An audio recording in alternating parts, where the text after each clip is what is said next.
Hey everyone, welcome to the Redmen TV. It is watch along time, Liverpool versus Brighton in the Premier League. I am Steve Hall, and joining me for the entirety of today is my good friend Jamie Cranford. He is over at the board. We are here. We're reacting to the Liverpool team news, which will be out very, very shortly. And then we'll have the entire 90 minutes of Liverpool versus Brighton for you as well. Thank you very much for joining us. Dead quick before we start and the team news comes out, I want to bring your attention to this amazing fundraising competition that we are glad to be involved in, along with our partners, oosh.co.uk. Yes, if you click on the link in the description, for just 99p, you can enter into a prize draw that will see you win 2 hospitality tickets for Liverpool versus Leeds United on New Year's Day at Anfield. Not only that, you'll get a night stay in a Liverpool city centre apartment, which, trust me, on New Year's night in Liverpool would not be cheap. Each ticket only costs 99p to enter, and every single penny that we get in that draw will be given to our good friends at the Fans Supporting Food Banks. Obviously, this time of year, they need our support more than ever. So if you can, and you're thinking about donating to Fans Supporting Food Banks, do get involved in the prize draw. You might get yourselves a good prize out of it. But ultimately, we're here to raise money for a good cause. So click the link in the description, get yourselves involved, and we might see you down at Anfield on New Year's night as Liverpool play Leeds. And listen, the last game was good until it wasn't. I'm sure there'll be goals in that one as well. Right then, we are here to react to the Liverpool team news. Thanks everyone for joining us so far, including F Sham, who says he did his YouTube rewind and was in the 0.1 top % of people who watched the channel. Thank you very much, my friend. Hope everyone else got your rewinds in, and I hope we were top or near the top of yours as well. Jay, the question on everyone's lips now, Mohamed Salah back in the squad. We imagine he's going to be on the bench. I mean, there's a lot of rumour around Mo Salah. Like, is this a goodbye for Mo Salah? Is this Mo Salah getting reintegrated back into the squad? Whatever happens, it's a pretty monumental day here for Liverpool and Mo Salah. Oh yeah, absolutely. As everybody was, I was pretty shocked by the statement given. You know, he's all right. He was benched for 3 games. He came on at half time in one of them. I think it was right. I feel like there's no way he could have played against Inter on Tuesday. But yeah, interesting. I've come in today. We've got him on the bench. Our secret squirrel sources are telling us that he's on the bench today. There's been some showdown talks. I think Virgil's been involved. What a day it could be. The narrative, if he can come off the bench potentially and score a winner, like, because he scored the winner against Brighton, I remember last season at home. You know, everybody's going to be on Salah watch. We need a big performance from the Reds today, because you know, if Liverpool start turning in a performance like they did against the likes of Nottingham Forest, the camera's going to be on Mo. Everybody's going to be on Mo. The press pack are going to be wanting to get their claws into him again. Although I imagine it'd be a big surprise if he stops for the press pack after this one. But yeah, I'm looking forward to seeing what he does off the bench, or, you know, if he does start. But yeah, we've got it that he's going to be starting from the bench today. Yeah, absolutely. You know, yeah, whatever happens, over under on how many times the camera pans the Mo Salah on the bench, I'll set that 7.5. Because there'll be plenty of it. If he, again, whether he gets on or not, Mo, as he often is centre stage this time for different reasons, of course. But good to see that he is at least back in the squad. And yet maybe that is a temporary truce. You know, a bit like in the World War when they had a game of footy on Christmas Day, or hopefully more than that. There's been some type of resolution, and we can go from there. Yeah, by the way, just had Chris has just let me know about F Sham's 0.1%. He's watched 373 of our videos. That is fantastic, mate. Thank you so much for the support, and thanks to all you guys as well for getting involved every single time we're here on YouTube on the watch alongs. Loads of the regulars in with us as well. I'm just waiting for the Liverpool team news to come out. I've got it in WhatsApp, thanks. Yeah, I've noticed. I was going to try and bring it on the screen, Chris, to be honest. I was trying to smooth it out. Didn't quite get there. So yes, I can bring it up on the screen now. Alisson Becker in goal. Joe Gomez, Virgil van Dijk, Ibu Konate and Milos Kerkez in at left back. A midfield, I would guess then, of Gravenberch, Jones, McAllister. And maybe Szoboszlai right, Wirtz left, Ekitike up front. Although this very much could be the diamond again. With Florian Wirtz, playing up front, and then a bench. And I'll see if we've got the bench right then. We've got Mamadashvili, Woodman, Isak, Salah, Chiesa, Robbo, Ramsey, Ngamoa, and Welity. Lucky we were absolutely all over that one. So Jay, we've got Kirkes in at left back, and then obviously the other change, obviously Alexander Isak took that knock, didn't he? So he drops to the bench. Is the only other change there from the starting lineup that plays in midweek. Obviously Florian Wirtz coming in for him. So I mean, we very rarely ask this question, Jay, but formation-wise, do you think Arna's gone back to 4-3-3, or is this the diamond again with Wirtz playing up front, maybe, or in and around Hugo Ekitike? What are your thoughts? Well, I mean, there are a few different ways of doing it. In terms of McAllister has been playing a little bit further forward. I've seen him sometimes more. I feel a bit like a weather present. You know, we've got some hopefully no dark clouds rolling in over Anfield tonight. I've seen McAllister more over this side sometimes, pushing on the left, but then we've had it with Wirtz has nominally started over here and he's been drifting. So Bosley, I think that solidity, you know, it was a fantastic away performance in the San Siro the other day. That's been the main thing for me today, has been the solidity. So Bosley offers that solidity. We're a bit hamstrung with the likes of Isak being, you know, getting his knock. Yeah, we could. I mean, alternatively, I don't know. That could become the diamond. If you put Gravenberch at the back, throw Sobbo into midfield. Yeah. And then put Wirtz kind of nominally up front with Ekitike. There's absolutely, and that's what the question Phil's asking. More kind of something like that like that kind of business. Wirtz, obviously, he likes to play across the front three. He likes to drop in deep. I suppose there's a lot of flexibility. The main thing, as I've just said there, I want to see again is that solidity that we showed against Inter Milan, the solidity that we showed until Canate had a Canate moment against Leeds. That was all looking fairly safe and sound until then. It's going to be a tough game today. I don't know. It's one of them. I know we're not going to do predictions yet, but I genuinely have no idea. I don't know what Liverpool are going to show up. I'd got to the point. I was at the Sunderland game. It was only last week, wasn't it? And they were so turgid, and I was thinking that was the first time when I really started questioning the manager, because I was thinking, has he got a method here of getting us through this? We don't seem to have any reasonable patterns of play and attack and things like that. But back on the horse now, great away win. It'd be interesting to see how it all pans out, but I'm glad that the big man up top is kind of by necessity getting a chance, because he's been certainly the signing of the summer so far, and he's been one of our best players so far in what's been a bit of a troubling season for all Liverpool fans. No, you're not wrong. Yeah, Jay, come back. Come and sit. Go that way, Jay. Come around. We'll have a conversation together. The interesting one. The manager said, Jay, against the Leeds, he played with a diamond, and it was Wirtz. And I'll be honest, I didn't see that during the game, but he said his formation at Leeds was a diamond, and that didn't have Alexander Isak in. It was more Florian Wirtz. He said I didn't see that, but that's how he explained it. Obviously, the game panned out differently. So there is a world where he's done the same again, because obviously, if you're picking a Liverpool diamond in theory, that is how a lot of those lads would be in it. I think it probably suits Kirkes on the left to be part of that, where he can be the width. Obviously, Conor Bradley's suspension kind of means that Joe Gomez has to be in at right back as well. But yeah, it'll be fascinating to see, because there is a world where he goes, me four in midfield, Gravenberch, McAllister, Jones, Sobbo, you do the diamond again, and almost gives Florian Wirtz a free role, and just as you go and impact, Hugo Ekitike's up front, Florian, you just go and find the space. Brighton will leave space. Yeah. They are not a team who are going to go yard dog men behind the ball, kick it long. They're just not that. And it might be a case of, he says to Wirtz, you just go and get yourself involved in the game whenever you want. And we've seen him do that a few times, Wirtz, where he has that free role. Yeah, no, I think definitely that's been when he's been at his best. I think the West Ham game, Wirtz was Wirtz's best performance.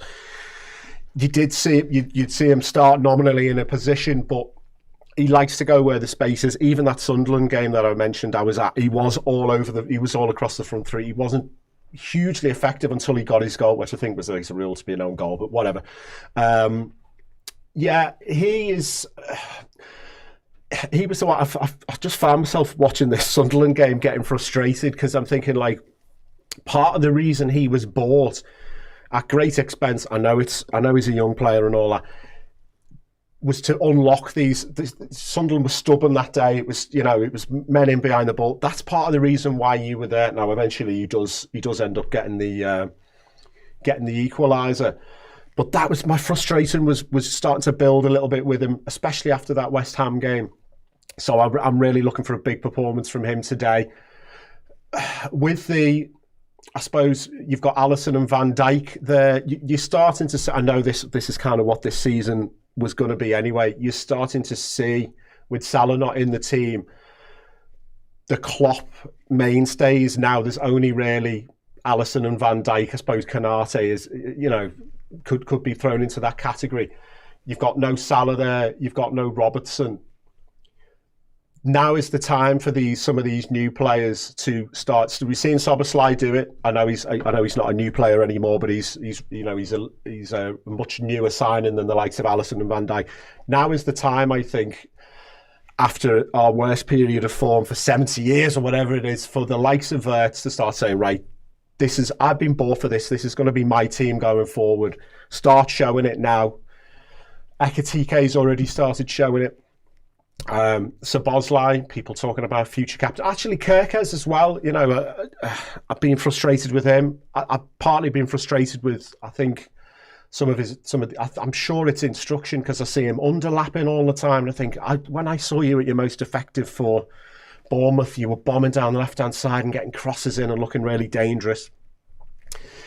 So, yeah, I mean, I suppose your start of your question was about, are we going to do a midfield diamond? The main thing I would say is, there's such a lot of versatility in those players. We've seen McAllister play deeper. We've seen Jones play deeper. We've seen Szoboszlai play on the right. We've seen McAllister play as a 10. The proof's going to be in the pudding when we start seeing the display on the pitch. Absolutely, we'll see how it goes. I will bring you the Brighton team then, and they've got Verbruggen again in goal. A back four, I'm guessing, and it is of Vifa, Dunk, Van Hecke and Kadioglu. He scored and very nearly scored again at Anfield last year. A midfield two, I guess, of Belieber and Hinchelwood. And then it's the three of Minter, Jorginho, Rutter, and I guess Gomez in behind. Obviously, who's playing up front there then? Maybe, actually, you know what? It might be the other way around. It might be Gruder. We'll wait and see on that one. Danny Welbeck only on the bench. So yeah, that's the Brighton team. It's a little bit of a different setup for them. We'll see exactly how that pans out because they've got a lot of midfielders and stuff in there, and not too many strikers. So maybe a little bit of a change of thing for them. For Hertzler, he isn't in the team, by the way. He's on their graphic, but they like throwing him in the team. Not playing 12, no. No, absolutely not. He's definitely. I mean, he's young enough. I was going to say, yeah, he's probably put a shift in, wouldn't he? He's younger than half his team. James Milner, for what it's worth, back fit. He is on the bench, as is Matoma, another player who's caused Liverpool problems in the past. He's back from injury, and he too finds himself on the bench. So that is the Brighton team. Again, if it looks 4-2-3-1, we'll see how that goes. It might be Gomez up front. We'll have a little look as and when the game comes out. AWSC says, why is Slot change formation again? It looks like the 4-2-3-1 today. I think because he hasn't got a striker. Yeah. Obviously, Salah probably wasn't going to start. Isak's got a knock. Chiesa's been ill. Yeah. That might be your reason, but we'll wait and see what the formation is. Like I say, he did say against Leeds he played a diamond with Wirtz as one of the two, and so maybe it is that. I don't know. But for the most part, he's a little bit hamstrung with his options, was the manager, especially at right back, where, again, injury to Jeremy Frimpong and then a suspension to Conor Bradley. You mentioned earlier, OJ, about Kirkes, and I did a build-up show the other day with Sam and Luke, and our conversation was along the lines of, if it is going to be Minter playing right wing, which it looks like it almost certainly is, he's probably going to play Kirkes for the pace. I think Robertson's had a decent season, but if any time Robbo's had a little bit of a wobble, either this season or last, it's been against pure pace, and Minter is quick. And I do wonder if we are getting to a stage of the season now where it's, have the other team got an explosive winger? Yes, Kirkes plays. Have they not? No, maybe you play Robbo, because given what's going on, I'm sure he would want Robertson's leadership on the pitch, but I'm guessing he's a little bit worried about the pace, and therefore he's gone for Kirkes. Would you agree? Yeah, definitely. I mean, we've seen Robbo, in terms of just the miles in the legs, God knows he's had to put a shift in over the years playing in Klopp's team and playing in Slot's team. So yeah, Kirkes has got that explosive pace. My only main worry is I'm getting a silly yellow card, and I've seen he likes to do everything at 100 miles an hour, which is fine. It can get the fans on side if you put a big challenge in and everyone gets up, but you mistime that challenge, then you're getting in the book there. If you go into the book, we've seen Bradley on the other wing getting booked early as well. You go into the book in the first half, so he's got to have his wits about him. I feel like I was pretty critical of him in the first kind of 10 games of the season. I feel like he's maybe found his feet a little bit more in the last few weeks. But yeah, I'm looking to him to have a good game today. We don't know, as we say, we don't know how it's all going to pan out, but he's probably going to be offering most of the width. We haven't really got a natural left footer on there. Not that we don't play kind of traditional left-footed winger anyway. Well, I was about to say, someone might tell Florian Wirtz to pass the ball to him, because clearly no one's told Cody Gakpo to do that. So maybe if someone what's like pass the ball to Kirkes in German, and hopefully someone knows that and has told Wirtz, because the Gakpo Wirtz swap, in theory, again, I know Gakpo likes to drift inside, but he starts wide and drifts in.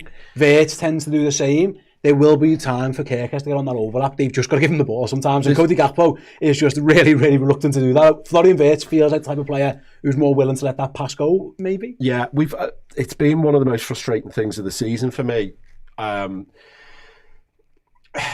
Especially, there've been loads of times. I mean, I've been to Anfield twice this season. People ignoring Kirkes. There's the odd time where he's been slipped in on the left hand side. He's played like a really powerful low cross in, and it's caused trouble.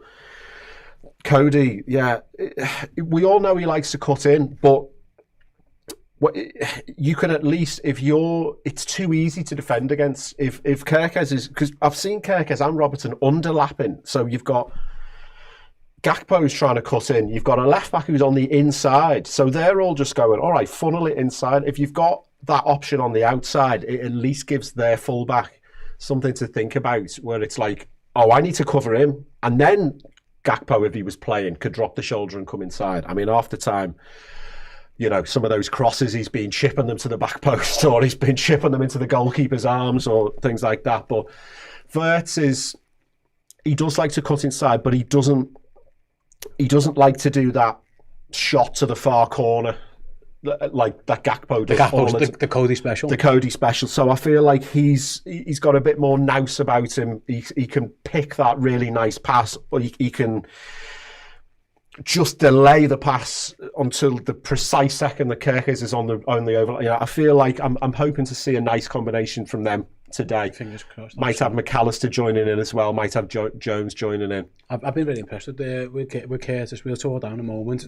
Thank you very much to about 1,500 of you so far joining us for this section of the stream. I'm sure more people will join in as the game gets closer. If you don't mind, please do press that like button on the stream. It's all we ask of you, really. If you can press that, it does help us out. Tell your mates as well, come and watch it. I know obviously this game isn't being shown in the UK live, so we might be a commentary for that one. I mean, me and Jamie have had to fly to Hawaii to bring you this game, which explains Jay's shirt. Yeah, that's why I'm in my shorts and t-shirts in the middle of December. We've this is all green screen, doesn't exist. Look, that green screen. So yeah, so if you can't watch the game, we can bring you a commentary of it. That is for sure. But yeah, if you don't mind, please do press that like button, and we'll have you covered every step of the way. From we'll be live now right through until the full-time whistle and beyond. After the game, of course, we'll be over on Redmen Plus as well with the player ranking show. We've got Chloe at the game bringing you stuff from the stadium as well. So yeah, we've got you covered every which way, but no expenses spared. We've all flown out the country just to bring you this game. So the least you guys can do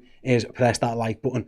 I want to go back to Curtis Jones actually, because I thought it was really funny when he spoke after the game in Milan, Jane. He's like, he was asked, I think it was Lewis Steele, apologies if it was, and says like, what do you think of this diamond? And he went, yeah, I love it, I play. And which is great, like he should want to play. Yeah. I mean, there's a reason Mo Salah had a big massive kickoff the other day, and it partly was because he wasn't playing. I do feel that the almost having 4 centre midfielders does allow that fluidity, and it allows players to drop, and that does suit Curtis Jones' game. He can go and pick the ball up, and he can go and do things with it. It allows Szoboszlai to do his thing of bombing forward, getting the press led as well. I think those two, if it is going to be the diamond, we'll wait and see, whatever. But those two, I think, in recent weeks have probably been the standout in terms of the midfielders. And no surprise that they're both in the team again today, rather. But yeah, what have you made of Curtis the last couple of weeks? Because I've been really, really impressed. I've been really impressed with him as well, yeah. And even, I mean, we did the Brentford game the other month, and I thought he was probably one of the better players in a poor Liverpool display.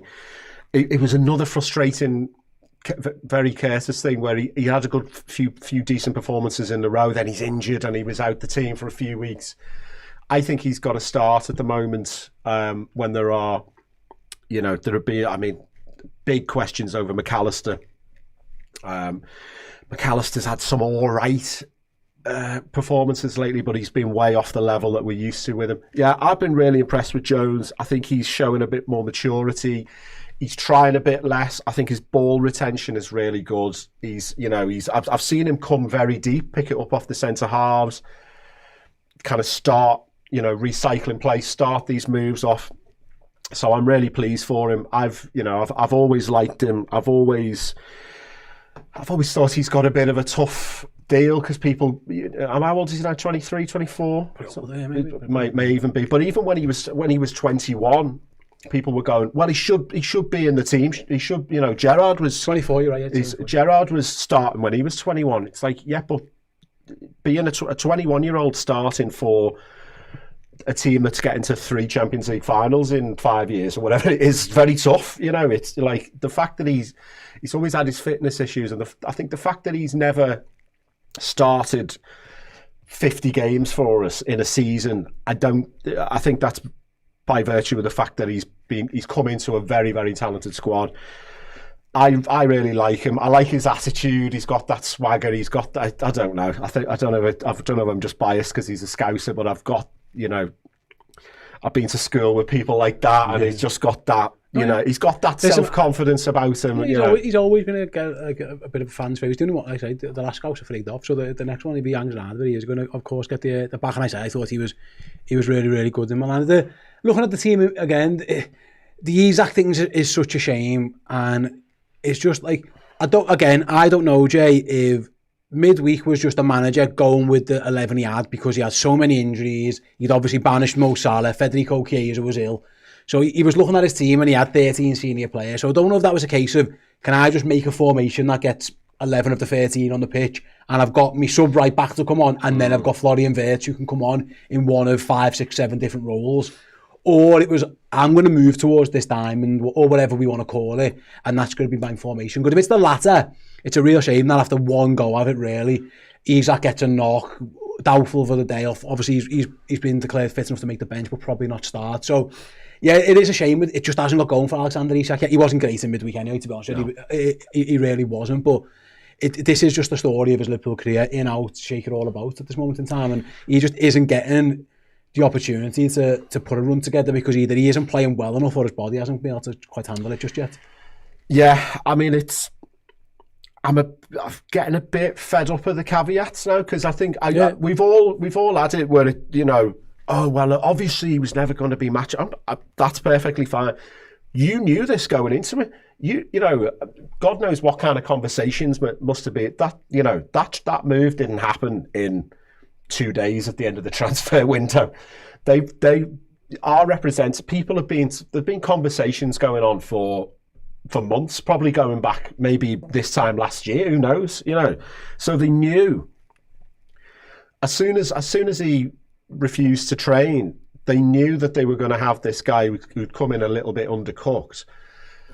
Slot was trying his best to bring him in. Then he was playing for Sweden a little bit, and he was having a good relationship with I think it was Jon Dahl Tomasson at the time, and he was coming on for half an hour, all this. And then, I loved his finish against West Ham. Yeah. That's what you've paid the money for, just that instinctive right in. I wouldn't. The postage stamp's probably top corner in it, but like literally right inside the post.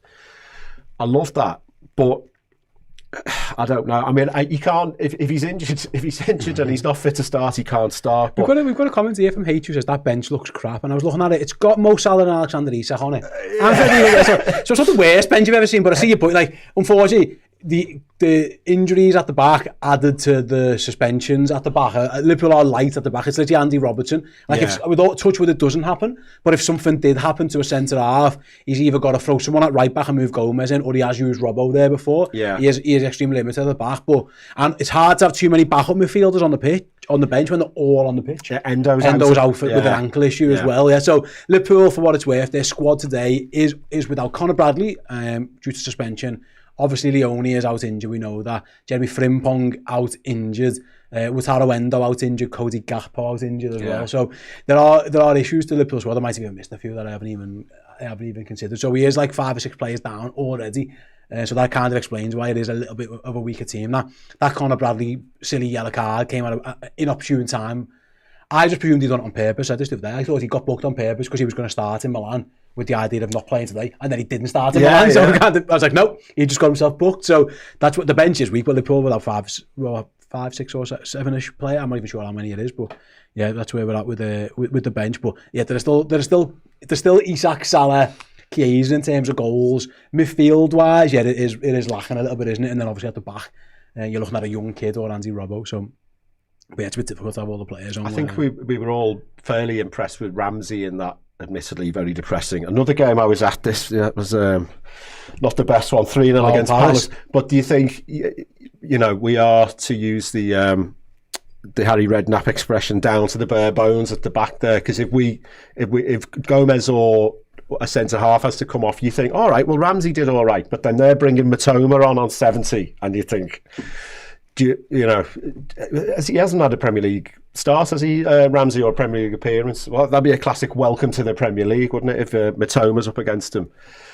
But yeah, I can see what you say. It's funny saying that bench looks crap when you've got our record signing and one of our greatest players of all time on there. But, and Federico Chiesa. I know you're in there as well. Yeah, and our possibly our best left back of all time. But other than that, it is a little bit slim pickings, isn't it? It's just the midfield options are not there because they are literally all on the pitch. Yeah. Right then, let's go back into the comment section. Charles says Hugo Ekitike has been the signing of the summer in the PL. No one has been better. I don't know off the top of my head in terms of like across the league, because there've been some pretty good ones, and there's some players getting their just rewards of how well they've played across the league. But he's certainly been Liverpool's best player in terms of the signings. He's been one of our best players, full stop. I think if you're asking for players of the season so far, you'd be hanging your hat on Dominic Szoboszlai, and then around him would probably be someone like Hugo Ekitike. So the issue with Ekitike is that his form's been excellent, but the manager's been trying to get Isak involved, get him involved. Obviously, he got himself that stupid red card, which led to him being suspended for Palace, which actually was the start of this really poor run for Liverpool in terms of results. But yeah, Ekitike leading the line. Even if everyone was fit, if the manager had decided not to go with 2 strikers and was saying choose one or the other, for right now, this game, I would have went with Ekitike anyway. He's in much better form than Alexander Isak, and even again showed that Leeds. I thought he was okay against Inter in a slightly different role, but he is the main man again once again tonight or today. And yet he will get chances against Brighton. Brighton aren't the most watertight defence. He will get those chances. You back him to take them in the form he's been in. Oh yeah, I mean his finishing has been really good. I've been really, really impressed with him. I didn't know a huge amount about him. I mean, I saw as everyone does, you see the Twitter compilations and YouTube compilations, and he looked like a bloke who likes to get a lot of shots off, and he looked busy around the area and cutting inside and stuff like that. But I think he had that little bit of a head start, because when Isak came in, we knew Isak wasn't going to start straight away, but then he did the classic giving the manager a headache, because he's hit the ground running and he started scoring goals. But obviously the big question was, well, at some point Isak's going to have to come in, because you don't pay 125 million or whatever for somebody to not use them. So there was always going to be that question of what happens to Ekitike when Isak comes in. Now, I mean, Isak's form and injury record has been that up and down that he still ended up starting in the number 9 position. Yeah, I'm excited for him today. As you say, Brighton. I mean, there's been a few high-scoring fixtures in this game, hasn't there? A bit of both teams to score banker if you're into your both teams to score betting. Yeah, I could see him getting a goal today. I could see him causing Brighton problems. The main thing that I've really loved about him is like that goal he scored against Frankfurt when he was through on goal. The ones against Leeds last week, you get that. You don't. Whereas when it was Nunez, you're like, this could go into Rosette or he could lob the keeper. We don't know what's happening. All of those goals when he's been through on goal, I've gone, this is going in this. I've just had that confidence with him. So yeah, if he can carry on doing that, then he really is going to give the manager a headache when Isak comes back to full fitness, because he won't fancy dropping him. I mentioned before the Brighton team, by the way. I've just checked on SofaScore because I was trying to get my head around their team. They have it as Jorginho playing up front with Gruder in behind, and that would make sense a little bit. But yeah, obviously they lost their striker with a knee injury, Simmons, whose name I really struggle with. He's done for the year, and then Danny Welbeck only on the bench, which again, I'm sure we'll get him on. He will get on the pitch. They've got a few good attacking options on their bench. I mean, Liverpool don't have a few bad ones either. Yeah, but they've gone for Rutter up front with Gruder in behind. So 4-2-3-1. Whether Liverpool go and match that and go like for like, or they do something change. Because the way that SofaScore have got this is again.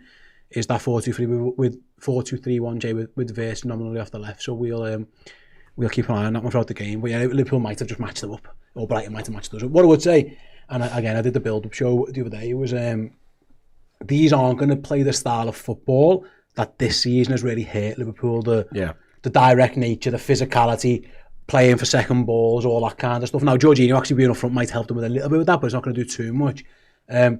Having said that, Brighton they play football, and they play football well. Like you mentioned before, the games between us, there's been a couple of close 2-1s at home the last few weeks. There's been a draw. There's been all kinds between these two teams in terms of it's usually been one goal or the other either way. It was a 3-3, wasn't it? Yeah, there was a 3-2 at their place last year, albeit Liverpool lost after winning the league. But yeah, it's always been goals and be tight between the two.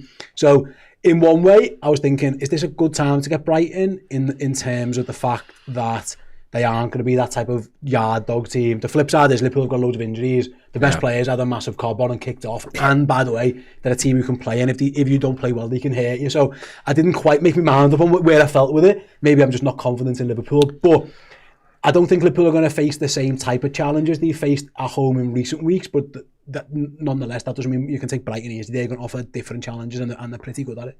Oh, yeah. As I said when I was over at the board, I've got no idea what's going to happen in this game, because if Brighton turn up, they could beat Liverpool quite easily. They've got the weapons to hurt us. I feel like I'm glad Matoma's on the bench, because he's really hurt us. So I feel like they've got us down the wings actually on a few previous seasons. Mint is obviously a lively player, but then I want to see a bit more of that solidity that we saw. Obviously, you go away in the San Siro, you'd probably take a 0-0, and we don't get that soft penalty, then it ends up 0-0, and we're all saying, all right, mature away performance. You can't really take that attitude at home. But I think, especially as I was just saying about that threat that Brighton have offered down the wings in the past. I mean, their goal last season was a fella cutting in. It was a good goal, wasn't it? From what I remember, it was the 2-1. He had the same move at the back post and missed one as well. Like it very much could have been 2-0. And then we blitzed them like 2 in a couple of months. I think Gakpo scores a bit of a fluke, and then Salah scores a brilliant goal, doesn't he? That was just reflecting on that. Actually, I was just thinking, like, what a difference a year makes. I remember watching that game, and then I was chatting to my mates, and we were going, you should do this, you should bring this person on, do this, and he pretty much did. You feel a bit clever because the manager's done exactly what you said, and then we improved and we won the game, and that was champions mentality. We went down, we won the game. Whereas this season, I just feel like he's been a bit like, right, let's just lash all these good lads on, and then you end up at the end of the game and you're going, we've got 2 midfielders in defence, we've got 5 strikers on, and it's like, there's that clarity of thought doesn't seem to be there from the coach. So yeah, it'd be interesting to see if I obviously don't want us to go down, but if we go 1 down today, or if we go 1 up and Brighton equalise, how's the manager going to respond? Because this was a fixture that I remember so clearly last year as being one of those ones where Slot saw the issues, sorted it out, we win the game, we win the title. That hasn't been happening this season. But yeah, I mean, as I say, I've got no idea what to expect. I'm feeling quietly confident. Oh, I've said it now. It's fine, you can be confident. That game last year, actually, it was Konate went off injured at half time, and Gomez coming on actually played quite well, and then he brings on Curtis Jones and I think Luis Diaz, and within about 2 minutes there, he set the goal up. Yeah. The second goal up. Obviously, Gakpo goes to the cross that Nunes kind of half misses and goes straight in, and then straight away it's Jones wins the ball back, gives it to Diaz, gives it to Salah or whatever, and then or vice versa, and then Salah scores the worldie. He has got those options on his bench now as well today. It's worth mentioning. The midfield, he hasn't got too much because again, he's picked 5 of them. But there are attacking options there for Liverpool. He's got Chiesa, he's got Isak, and again, is Salah a viable option to come off the bench, or is this just everybody saving fate? We don't know. The game flow will tell us that one, because there could be a world where this is Mo saying this is goodbye. I don't think you can ever rule that out. Or is Mo Salah a genuine option off the bench? We won't know until the game's going. But like you said, if Liverpool are trailing or they're drawing and they need a goal, it'll be fascinating to see if the manager is going to use Mo Salah. He should, because he's on there. But we don't know. Again, we're privy to the tiniest bits of how this whole story's panning out. It'll be fascinating to see what goes on with Mo, because there's every chance Liverpool are winning 2-0 and he doesn't get on. But there's every chance that Liverpool could be behind and he's looked over there. And because he brought Isak on at Leeds, he didn't bring Salah on. Yeah, I mean, I'd not anticipate. I mean, as you just said, if we're comfortably ahead, he doesn't have to bring him on. Then he can. That's not really a massive issue in the press conference. Someone will probably pitch in and go, "Why didn't you bring Mo on?" And you say, "Well, we were comfortable in the game. I wanted to see it all out. It's nothing to do with his outburst the other day or whatever." He can try and deflect it, can't he? But if we are trailing, or we're, it's 1-1 going into the last 10 minutes, and he's still warming the bench, as you said about what's the over/under on camera shots of Mo Salah, the camera is going to be trained on him. Every single, someone hits a shot wide. If Mo goes, did he look angry there? Did he? All the body language experts are going to be coming out, and then he goes to AFCON, so it's kind of not. It gets put on the back burner for however long Egypt are out there. But I hadn't really anticipated a world in which if Liverpool are behind or level, he won't come on. So it would be very, very interesting if that's the case and he doesn't. And by the way, we'll all be looking at full time how Mo reacts. The comment at Leeds where he's bringing his family here, and who knows, we'll see how that one all pans out as well before he does go out to AFCON. That situation, as was reported yesterday, it isn't over. It almost feels like a temporary truce, because I tell you what is not going to happen. Mo Salah is not going to sit on the bench all year. I can tell you now, Mo Salah is not going to be happy being on the bench all year. And if this is the way that the manager wants to go with this new formation, or with using Szoboszlai kind of as a right winger de facto, and he wants to get Vert and Isak into his team, Salah's on the bench, and he is not going to accept that long term. So, this feels like a temporary measure. We'll find out throughout the course of obviously the rest of the day, but also probably in the next coming weeks, what the future lies with that one. Right then, we are going to go to a quick break very, very shortly, as we're going to hear from Arne Slot, after which I will be here with the Fan Interactive Show, and then around 2:45, Jamie will join us back again, and we'll go through the watch-along of Liverpool versus Brighton. So yes, Fan Interactive coming up very, very shortly, but first, here's Arne Slot. Just on Mo, in terms of the decision-making process with him not going to Milan and then whether he's part of the squad tomorrow, is that solely your call, or is that above you with Richard Hughes and Michael Edwards? If he's in the squad, yes or no? Well, and the decision not to take him to Milan and this weekend as well. I think we've decided as a club, and I was part of that decision, not to take him towards the Inter Milan game. And I'm always in contact with them. But when it comes to the decision making of the lineup or the squad, they always leave that open to me. But that's not to say that I don't talk to them. Mainly Richard, by the way, not Michael. To Richard, but I talk to him about so many things. But the decision to play a player or to have him in the squad, as I've experienced it till now, and I think this will never change, is entirely up to me. Do you want Mo to stay? Sorry? Do you want Mo to stay here? Like I said, another way of asking it, but the next time I talk about Mo should be with him, and I have no reasons not wanting him to stay, if that is a little bit of an answer to your question. Adam? Do you still have a relationship with him then? As in, I know you said otherwise, but is it fair to say that there's a relationship? Finny, they have better questions than you. No, I wouldn't say better, but they tried and not put. it's useless of asking this question if I've said so many times the same answer. Given the fact you're unbeaten in 4, do you feel some sort of justification for your decisions, or do you feel like the performances are just? This club has won a lot of games with him, so that's the answer to your question.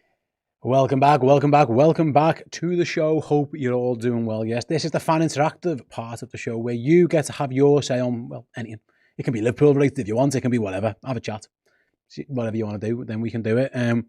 Yeah, so let's see who we've got in the comments section, in the live chat, and we'll go from there. Any questions, comments, thoughts, please do get them in. And we'll start with this one from Dave. He said, I think today is the day Anfield bids farewell to Mo Salah. I tend to agree, if I'm honest with you, Dave. I hope that isn't the case, and I hope that this can get figured out. But what I know is that it looks like the manager isn't guaranteeing no one should be guaranteed a place in the team, by the way, and I don't think Salah will accept that, and obviously he feels let down and stuff, so I'm of the similar thought process that might be the case. Again, I hope I'm wrong. Hopefully whatever happens today. He can go off to AFCON, cooler heads can prevail, talks can continue, and then there's a way back next, and then Salah can hang around for the rest of the season. But my guess is I'm kind of with you, unfortunately, and if it's a really, really sad way for it to go if it goes this way, but that's where we are. I think it's probably in a very similar boat. Stay on a scale of 1 to 10. How annoyed is Dan that England are shite in the Ashes? Says Dicura. Honestly, probably 1. Dan couldn't give a fuck. Dan was just laughing at them.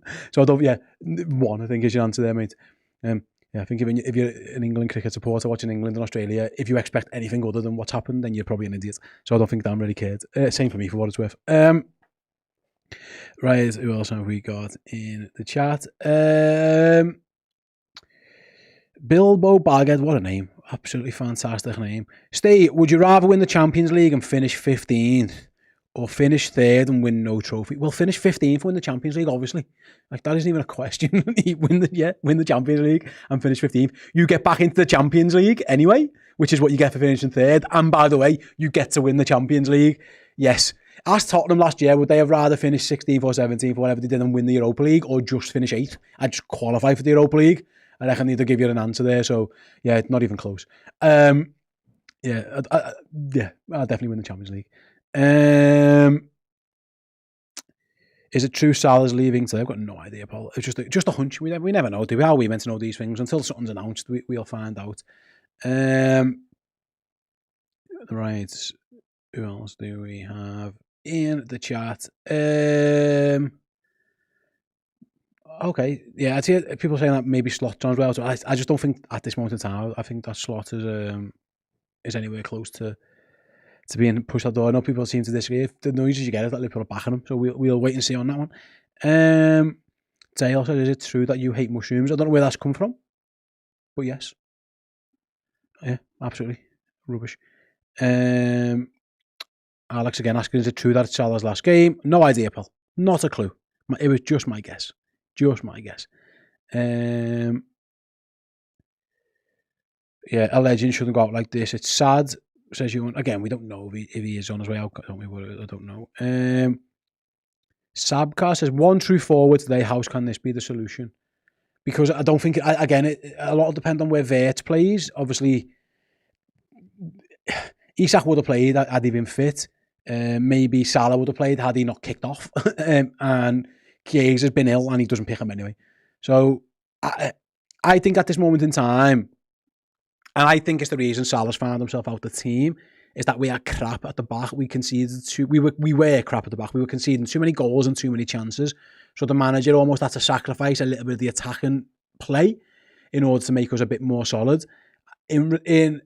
And it actually kind of worked, I think. If you look at the West Ham game, the Sunderland game, 70 minutes of the Leeds game until Ibu Konate just has a galaxy brain fart, and then all of Milan Liverpool pretty good defensively. It has come at a cost in terms of the attacking play, there's no doubt about that. And at some point that balance will have to be readdressed.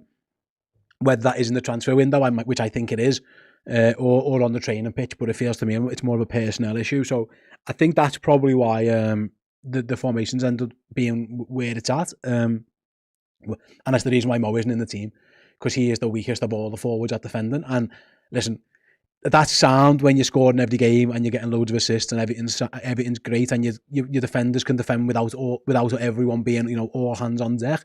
Liverpool weren't that, and Salah wasn't that, and I think that's why he ended up out the team, and I think that's what's caused all this drama. But yeah, Liverpool, at this moment in time, we're not good enough, I don't think, to be all-out attack, because we're not good enough to keep the back door closed. And I think Arne Slot realised that.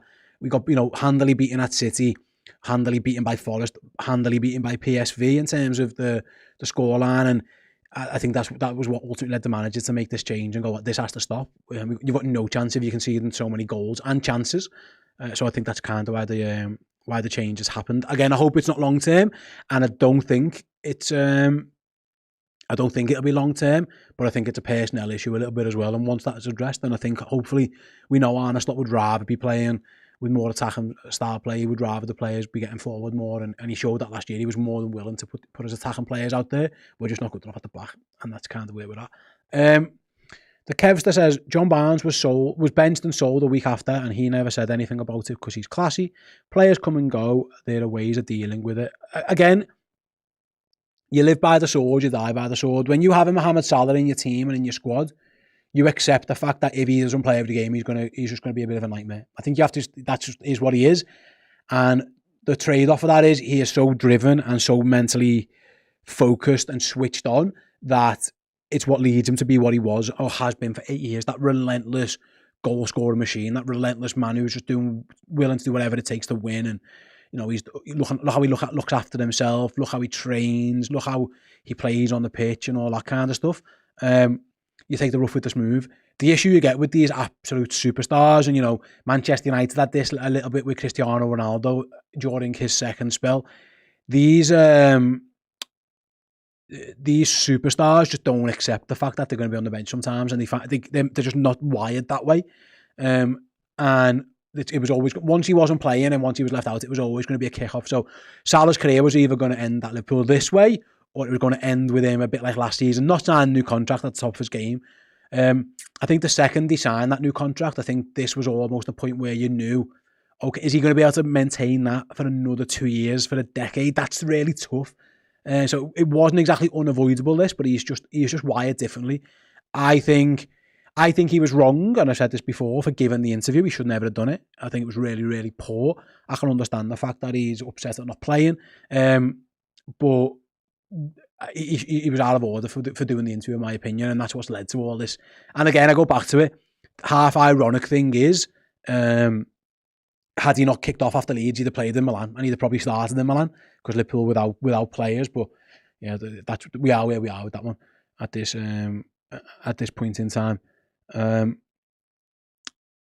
Yeah, Michael says, when you mean willing to do whatever it takes to win, how about defending every now and then? And that's kind of the point, Mike, is that I don't think his legs can get him up and down that pitch all the time anymore. I think that's ultimately what it is, and I think that's why the manager sacrificed him. And at Leeds, when he had to bring a player on, obviously Liverpool were winning at that point. He brought Alexander Isak on because he's big, and he, in theory, can defend corners. Now, Salah can't. Oh, jeez. Now, listen, it didn't work out that well. Isak didn't do it. Liverpool didn't defend that set piece well at all. But I think that was the thinking. If Salah still had it in him to get up and down that flank all the time, he'd be playing.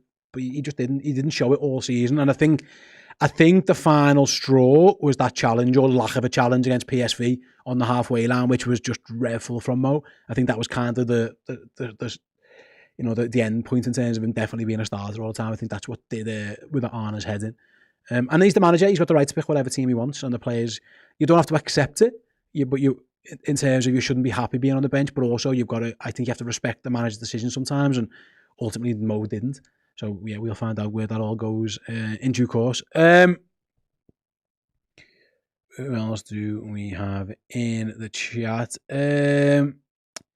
Jamie says, if Alonso got the boot, do you think we should go all in on him? He might be the key to unlocking Vert if we are going to build a team. All I'd say on Alonso, right, he's played against Arne Slot twice and lost, and it looks like he's about to get booted out of Real Madrid very, very early. So maybe, but are we sure Xabi Alonso is a better manager than Arne Slot? I don't know, because he did really, really well at Leverkusen, no doubt about it, in that first year, unbelievably well. Fantastic, fair play to him. What a season, one of the greatest seasons in a club's history. But it was once, so I don't know. Yeah, he was okay the second season, pretty good. Are we sure he's definitely better than Arne Slot, who's won trophies now in 2 countries? I don't know. I don't know, but I don't think it's the be all and end all. Like, I remember when we had Brendan Rodgers and there was talk of is he going to stay? Is he going to go? But then, and it was like, oh, I don't know. And then Jurgen Klopp and Carlo Ancelotti became available. And it was like, well, obviously, like they're both clearly better than Brendan Rodgers. Thanks, Brendan. See you later. Jurgen, in you come, or Carlo, in you come. I don't think it's as clear cut now at this moment in time. I don't think there's anyone out there who I would put on that type of level, including Xabi Alonso, who thinks a good manager, but I'm not completely convinced he's 100% definitely better. But I don't know. So I don't think Liverpool should go all in for him now. I don't think that should be the case at all. But we'll wait and see. Mark says, Steve, where do you see Brighton punishing us today? Hopefully nowhere, Mark. Brighton's game plan: play through the middle, get it to the wingers, play inside. That's their game plan. So they'll want Matoma on the ball as early and often, probably Gomez on the left-hand side. Matoma will probably come on there at some point as well. So Minter against Kirkes is a battle that they'll be looking at. And I think it's why Kirkes is in the team, just to add a little bit more pace. So they play football through the lines, Brighton. They play into midfield, they go wide, they play proper footy. I don't think they're going to be too direct. So, yeah, they're probably the from wide areas, and Liverpool will need Kirkes and Gomez on their on top of their game, if I'm honest with you. I think that's probably their game plan. Belieber's a good midfielder, and Hinchell would arriving later around the box as well. Definitely something to keep an eye on. But we'll wait and see. Old man to go. Hey mate, it's Dech. Hello Dech. Do you think Mo goes in January? Yeah, I do, mate. I really do. Unfortunately, I do. I just don't see this panning out any other way. So yeah, I do. I'm honest. I think. Yeah. Who is lucky? Who is on the bench? That is Wellerty lucky. He is a centre back. Now, obviously, Liverpool, for a while, Nallo was like the young centre-back coming through. Unfortunately for Nallo, he kept getting sent off every time he got on the pitch. So that's who lucky is. He's a young centre-half. I think he's 18. I'll just check now, 18, 19. Yeah, 19. He turns 20, actually, next month. He was signed as a youth player from Zaragoza. Dan's told me a little bit about him. He's tall. He's like 6 foot odd. Yeah, he's a young kid, basically. I'd be surprised at any point if he got on. If I'm being honest with you, he came on in the League Cup game. I think he did come on in that League Cup game against Crystal Palace. I think that was his only first team appearance. But yeah, he's a young kid. I think he is like born in Spain, but he plays youth football for England. Wellerty lucky, but yeah, he's a young kid, 19-year-old centre half. I'd be shocked if at any point he got himself on the pitch, unless things were going really, really, really well. That's the only time you'd be getting on it for that one. Is he Cisse? So no, no. His name is Wellerty Lucky. Lucky's his second name, so no, he isn't. He's Spanish, is who he is, Dave. All right, let's see. Where's Conor Bradley, says Keegan. He is suspended. That's why there's no Conor Bradley. He got booked against Leeds, and that was his totting up process done for the year, so he is out. Igor says, do you think we can get Gahey? I mean, yes, I do think they can, because he wanted to join us and the deal was there. Are they going to get him in January? I don't know. That'll depend a little bit on Crystal Palace, what their situation is. Do they think it's better to get the money and replace him in January and go from there? Or do they think it's better to have another year or another 6 months with Mark Gahey, potentially qualify for a competition? They're in Europe still. They are very much at this moment in time up towards the top end of the Premier League. We know they're still in the Carabao Cup, and they'll play a quarter final in a couple of weeks, and maybe that changes their mind, because Palace might go, you know what, we'll take the hit on the 20 or 30 million quid. But if it means having Mark Gahey for the end of the season and we can win another trophy, then sound. They won the FA Cup, they won the Community Shield, they're doing okay in Europe. As I say, they're in a quarter final of the League Cup.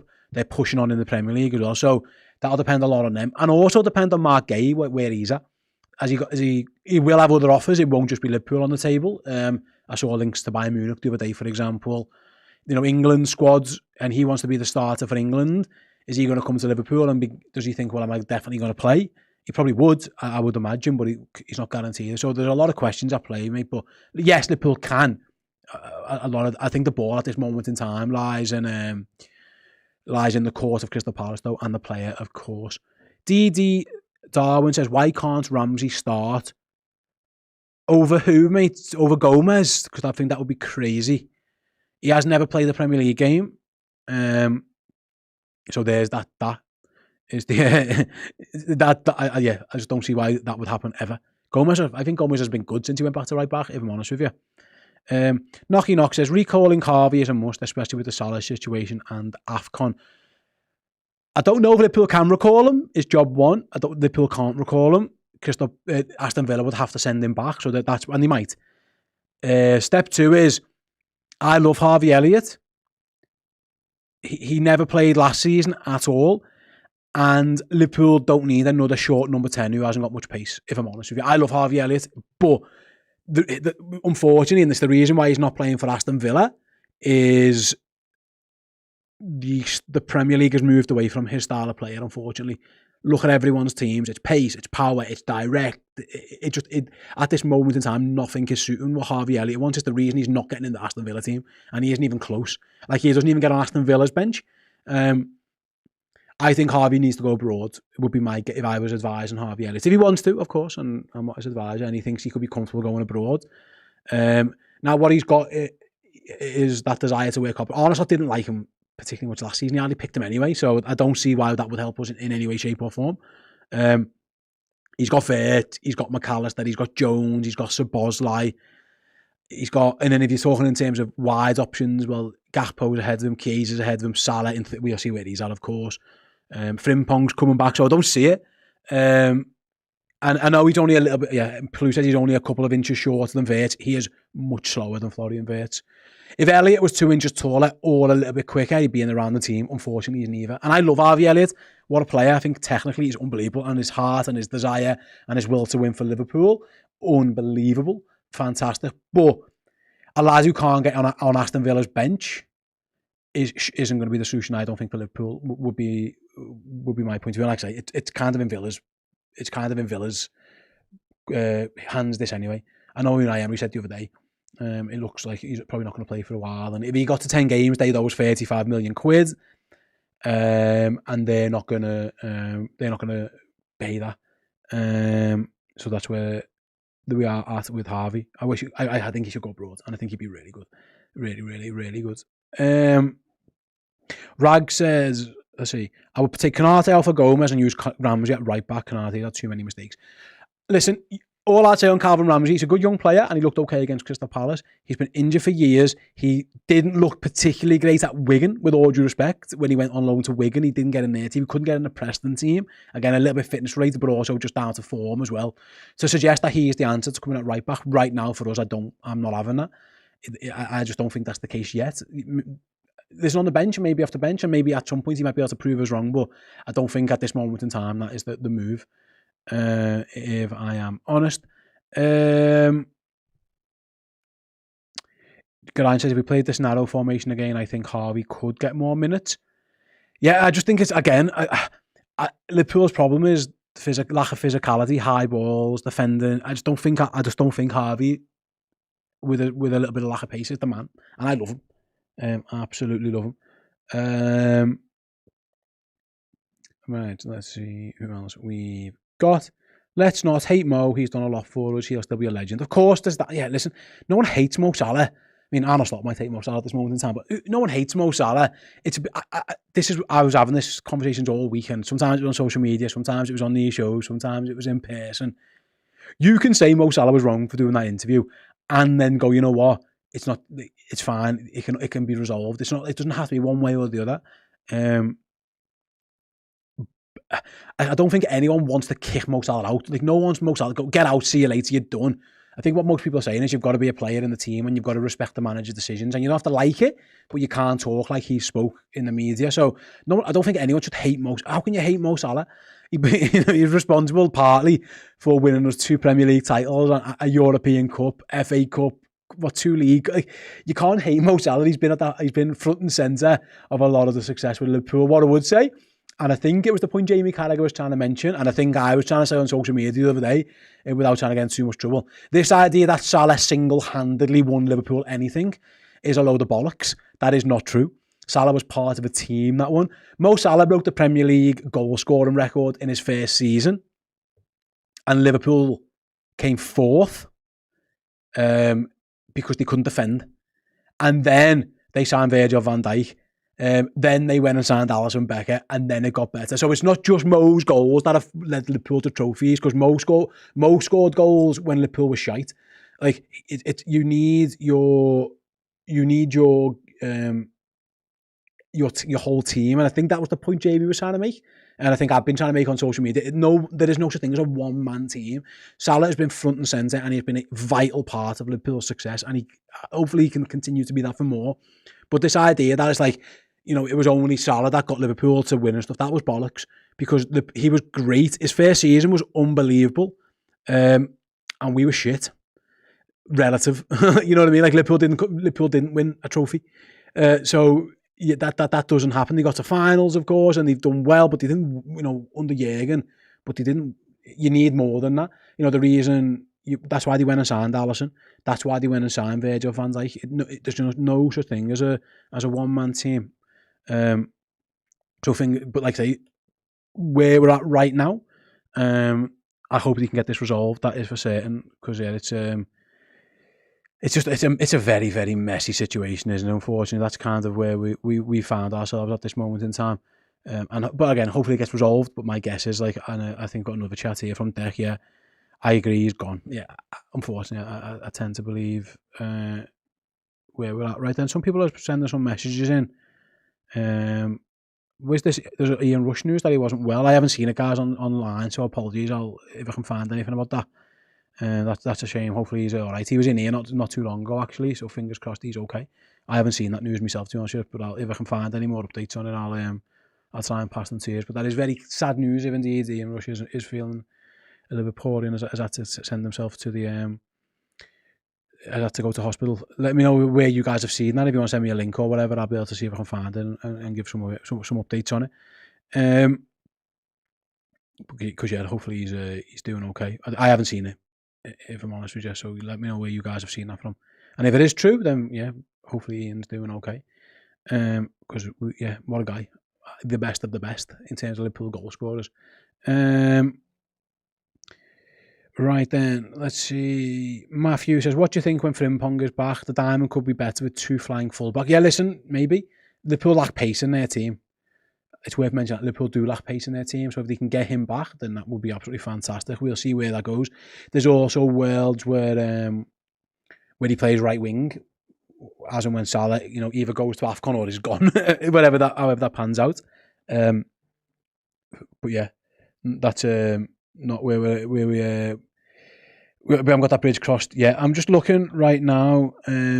Thanks, Bobby, producer, who just sent me this message. Says, Ian Rush spent around 48 hours in intensive care earlier this week.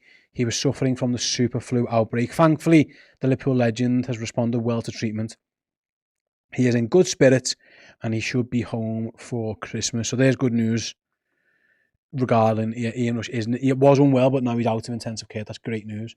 But yeah, he had a bit of a flu. I mean, it's been going round, hasn't it? Yeah. Best wishes to Ian Rush. He was in the studio here with us, a month, 6 weeks ago, something like that. What a guy. Just aura personified. When he walked in, it was just like, eyes on Ian Rush. It was mad, because then 2 minutes later, King Kenny came in as well. But yeah, that's fingers crossed, all is well for Ian.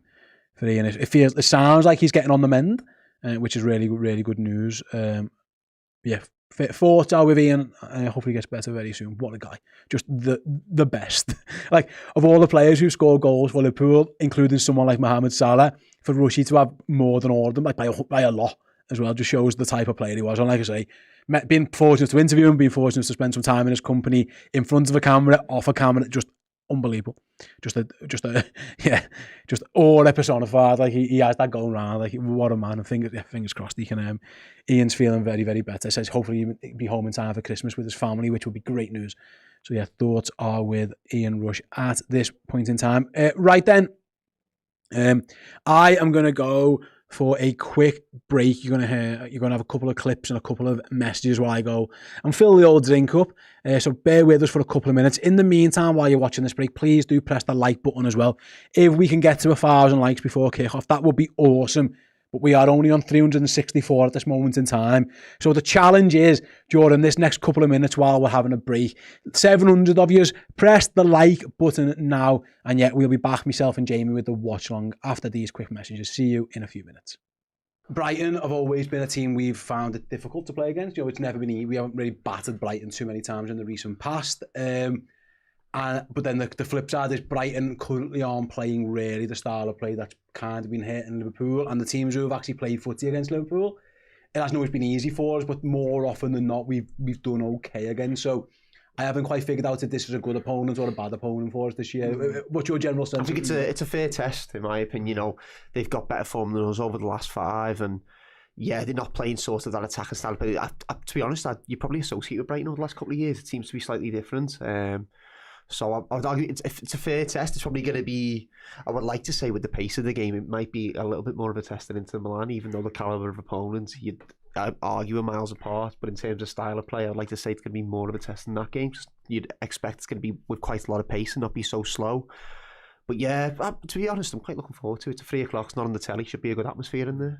What do you think, Sam? Because again, if this was a team, a yard dog team, a little bit with that better players, we'd be thinking, oh, they've done us issues before. But like, I go back to it, it's never really been that easy against Brighton. Their place has been quite difficult. Even at Anfield, it's been like usually by the odd goal, or I remember that mad comeback where we had to come from 1 down and score 2 in a few minutes. Like it's never been easy against these. No, not at all. I think they seem to score really good goals against us. Like Welbeck's volley at the edge of the box. They've had some crackers. I mean, that lad scored when we drew 2-2 against them.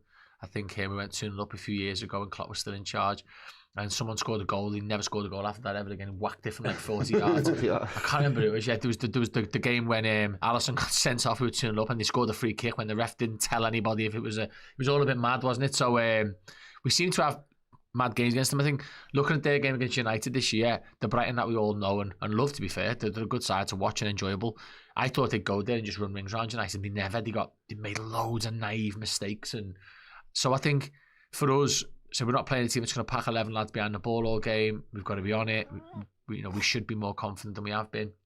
I think like Luke says, it's a fair test. It'll challenge us in ways we haven't been challenged in Italy, but by the same token, they're far better defenders over in Milan than they will be playing out. Hey everyone, I'm very proud to announce that after 17 years, my very first novel is here. The Eternal Flame, Yes the Boy, is available to pre-order right now on www.matechpublishing.com. It is completely and utterly unlike anything that I've done on my 15 and a half years here on Red Men TV. It is a superhero story. It is a book about a boy who mysteriously trades lives with a forgotten World War II superhero, the Eternal Flame. It is also about a young girl, Anna Harrison, who finds herself in the present day pulled into an 80-year-old conspiracy theory to steal the power of the flame for nefarious purposes. It is a World War II action blockbuster. It is a bit of a teen comedy as well.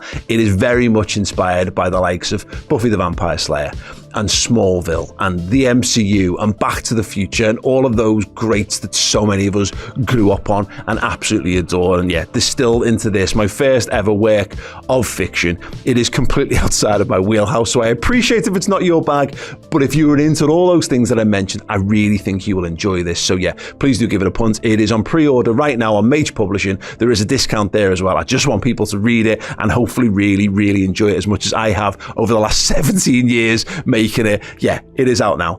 The Eternal Flame, Yes the Boy, magepublishing.com. Nice one. Hey everyone, welcome back to the Watch On. Let me move over a little bit, actually. Let's get comfy, Jack. We are about 10 minutes or so away from the start of Liverpool versus Brighton. Thank you so much, everyone, for joining us on the stream so far. I mean, a challenge just to get the likes to 1,000, and we failed miserably. We're on 545. That's a bad sign. So, well, yeah, click the friggin' thumbs up if you don't mind. In the meantime, do have a super chat from our good friend Hawks. Hoping today is a promising next step towards the future success of the team, and Mo gets a warm send-off as it feels like this is sadly the end. Shout out to McMullen's Irish Pub in Vegas and the local LFC supporters group. Shout out everyone watching us from McMullen's Irish Pub. Hope you're all doing well. I mean, it's early doors there in Vegas. Jeez, what's that, 8 hours behind? Something like that. So good morning to you. Having a breakfast. I mean, no one tells the time in Vegas, so it doesn't matter. No. It can be whatever time you want it to be. In Vegas, the party never stops. And I agree with you, Hawks. If it is going to be the end of the Mo Salah, which it will be sad, then I hope he does get a good send-off. But like I say, we don't know that for certain yet, do we? Right then, Jay, we've got some prize draws to do, pal.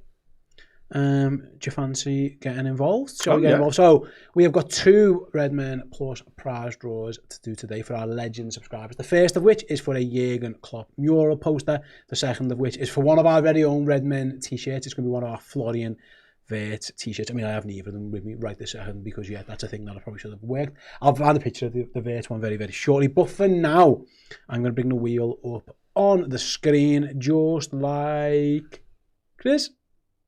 Maybe, maybe not. Maybe not. Maybe not. I'll just have to spin. This is live broadcasting. I don't want us to be accused of any kind of favouritism here. No, but then maybe I won't. I'll just have to spin the wheel. There we go. Yes, thanks, Chris. Chris just deciding to make me sweat for a bit. First one, the poster is on its way to. I mean, what's that name? D. Graham Casso. D. Graham Casso. There you go. The poster is on its way to you, my friend. We will get that to you very, very shortly. And our Florian Wirtz t-shirt. Bring the wheel back up, Chris. Don't make me sweat it out again. The wheel is about to spin again for our Florian Wirtz. It's on its way to Steve Cherry Tree. There you go, Steve, the Florian Wirtz. I think Steve might have won a couple of days ago. Actually, it's 2 prizes. There you go. You can win more than one. Hang on. It's not me. Favouritism. It's not me. Listen to it's a random wheel. The wheel of names. The wheel of names decides. You got to be in it to win it. If you want to be in the rest of the draws, so there are 12 left to go. We've got a Vladimir Smicer signed shirt, which will be given away on Monday. And then around Christmas Day, we've got a shirt signed by King Kenny Dalglish and by Bruce Grobbelaar that I'll be giving away on Christmas Day. So if you want to be getting yourselves involved, redmenplus.com, become a legend subscriber, and you will be in each of those draws. Congratulations to everybody. Right then, we are about 7 minutes or so away from the start of the game, give or take. Hope you're all doing well. We just to let you know, there will be a clock. You can see it above the head there. That will sync up with our game clock here. So you can either pause us and sync us to your TV, or vice versa, pause your TV and sync to us, depending where you are. Like I said before, the game isn't being broadcast in the UK, so me and Jamie have had to fly all the way out of the country to bring you this one. So, you know, satellites bouncing, and you know what it's like, you guys could be watching it anywhere in the world. So that's how you sync up with us as well. So yeah, our game clock will go live the second the game kicks off here in our studio TV, live from Honolulu. It was a long flight. We could have, in theory, we should have just went somewhere closer, but we wanted the sun on our backs. We did. There's an active volcano just outside. Yeah. The temporary Redmen TV studios. Yeah, we should have done something. We should have went closer, but also I didn't pay. It went on the budget. Paul's book selling well. For all on his expenses. There you go. So that's where we are. So that, bear that in mind. I know sometimes when the games aren't being televised live in the UK, there's syncing issues. Use the clock and go from there. Pause. I did that just the other day for the Inter Milan game. Did you have to pause me or Prime? I was pausing you guys. We were a little bit ahead of your Prime. Yeah, because I was in a pub that didn't have the sound on, and then the local performing arts college came in and started. Some of them were excellent, some of them slight, bit to work on. But I had you guys in my ears. So we had this issue the other day because the game in the UK was broadcast on Prime, but around the world it was on their usual network, so they were ahead of us. Because Prime is always away, is always off. In terms of the live broadcast, yeah, we always have those issues, but yes, use the stream. No jet lag, boys. Says I'm an 80s baby. No, honestly, with Sam, I just slept the whole flight. Last night. I went to the magical mystery forage store, whatever, in Northwich with the kids, which was it was a thing. And then I got straight on an aeroplane What 13-hour flight. Was it better that, do you remember the Charlie and the Chocolate Factory experience yeah, in Glasgow? from Was it better than I that? think it probably was, yeah. Yeah, fair enough. Yeah. It was very light. There was a lot of lights and shine. I met the Grinch. I met the real Grinch. We had a Grinch in our office the other day. Yeah. Which I was thinking, like, you know those Grinch videos where they like wreck the Christmas tree and all that? Like, if they'd have gone round shutting everyone's laptops and, you know, that'd... yeah. I don't think they... He told me daughter that she either. stinks of onion. Okay, which was that's mean. an interesting insult. He said cheese and onions instead of because he wants the picture, and then he said, "Oh, you stink of onions." Yeah, that's what he said. He wasn't nice. Anyway, met him and then just jumped on a plane. Here we are, about to bring you the game. It looks cold there back in Liverpool, so I'm glad I'm not there right now. As Liverpool get ready to make their way onto the pitch, led by Virgil van Dijk, Liverpool in all red. Lewis Dunk leading out a Brighton team in a nice, would you call it a lilac? Getting on for a lavender, maybe? A lavender. Let us know what colour you think that Brighton kit is. It's a lovely shade. Yeah, it is. It's more purple than pink. It looks like, do you know, if you've got like a spare toilet or like a downstairs toilet, you'd maybe go for that on the wall. Yeah, but it is nice. I'd have that as like an air freshener colour. Yeah. You see it, that's a nice air freshener colour, that Brighton are waking their way onto the pitch on. You don't get that analysis on BBC, everyone. The sort of colour that our late Queen used to wear. Yeah. God rest her. Yeah. Right then, the players are making their way out onto the pitch very, very shortly. The game will kick off. Before they do, just another shout out to our good friends at oosh.co.uk. We are doing our best alongside them to raise as much money as we can for fans supporting food banks, a wonderful charity here in the heart of Liverpool, but obviously they do work everywhere they can. Obviously, a lot of people around this year in particular struggle in the winter. Obviously, the cost of living is only going up and up and up. So any support that they can give is always vital. If you want to get involved in their competition, it is 99p. There's a link in the description. It's us and our good friends at Oosh, like I say. They're the winner of that prize draw. We'll get 2 hospitality tickets to Liverpool versus Leeds United on New Year's Day, as well as a night stay in a city centre apartment in Liverpool. It only costs 99p to enter the prize draw. You can enter as many times as you want. And yet every single penny we raise will go to fans supporting food banks. The draw is on December 18th as it stands, so you've got about a week or so, 5 days or so to get yourselves involved. Let's try and raise as much money as we can. And then you'll have about 2 weeks to figure out your plans to get here for New Year's Day. But you don't have to worry about accommodation because they box you off with that as well. Let's raise as much money as we can. If you can indeed do so, we would appreciate your support. And like I say, in it for you, a chance to be at Liverpool v Leeds. Wined and dined in the Crown Plaza. So you'll go to town, probably park up, get yourself sorted, go to your apartment, check in, get yourself boxed off, go to Crown Plaza, wined and dined, free bus to Anfield, free bus back into town. New Year's night in Anfield. Straight to the blob shop. If that's what you want to do. Will it be open New Year's Eve? Yeah, it will be, yeah. The blob shop. Never shuts. Yeah. Or Smoky Mo's. Never shuts. Yeah. Or better establishments if some exist. That's our blob shop sponsorship gone then, Steve. Yeah. Go to the blob shop then. Get yourselves involved, like I say. Thanks very much to you guys. Are the best in the world. They are unbelievable partners. They allow us to bring you all of this, but also we're trying to raise some good money for a good cause as well. 45 seconds or so. Prediction time, Jay. I said 2-1 if that helps you. Well, do you know what? I was actually thinking that. I think I'm going to go 2-1 Liverpool. I'm going to go Liverpool to to score first for a change. Brighton to equalise, everyone head and hands. Mo Salah off the bench. The winner. It could be us. But I think anything's on the card. I was just having a little word with Chris. Then Chris was saying he was nervous.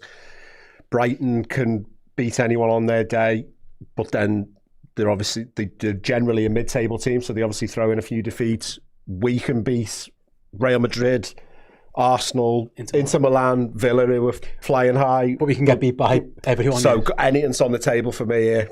Blue calls it a lilac or a lavender as well. Yeah. Yeah.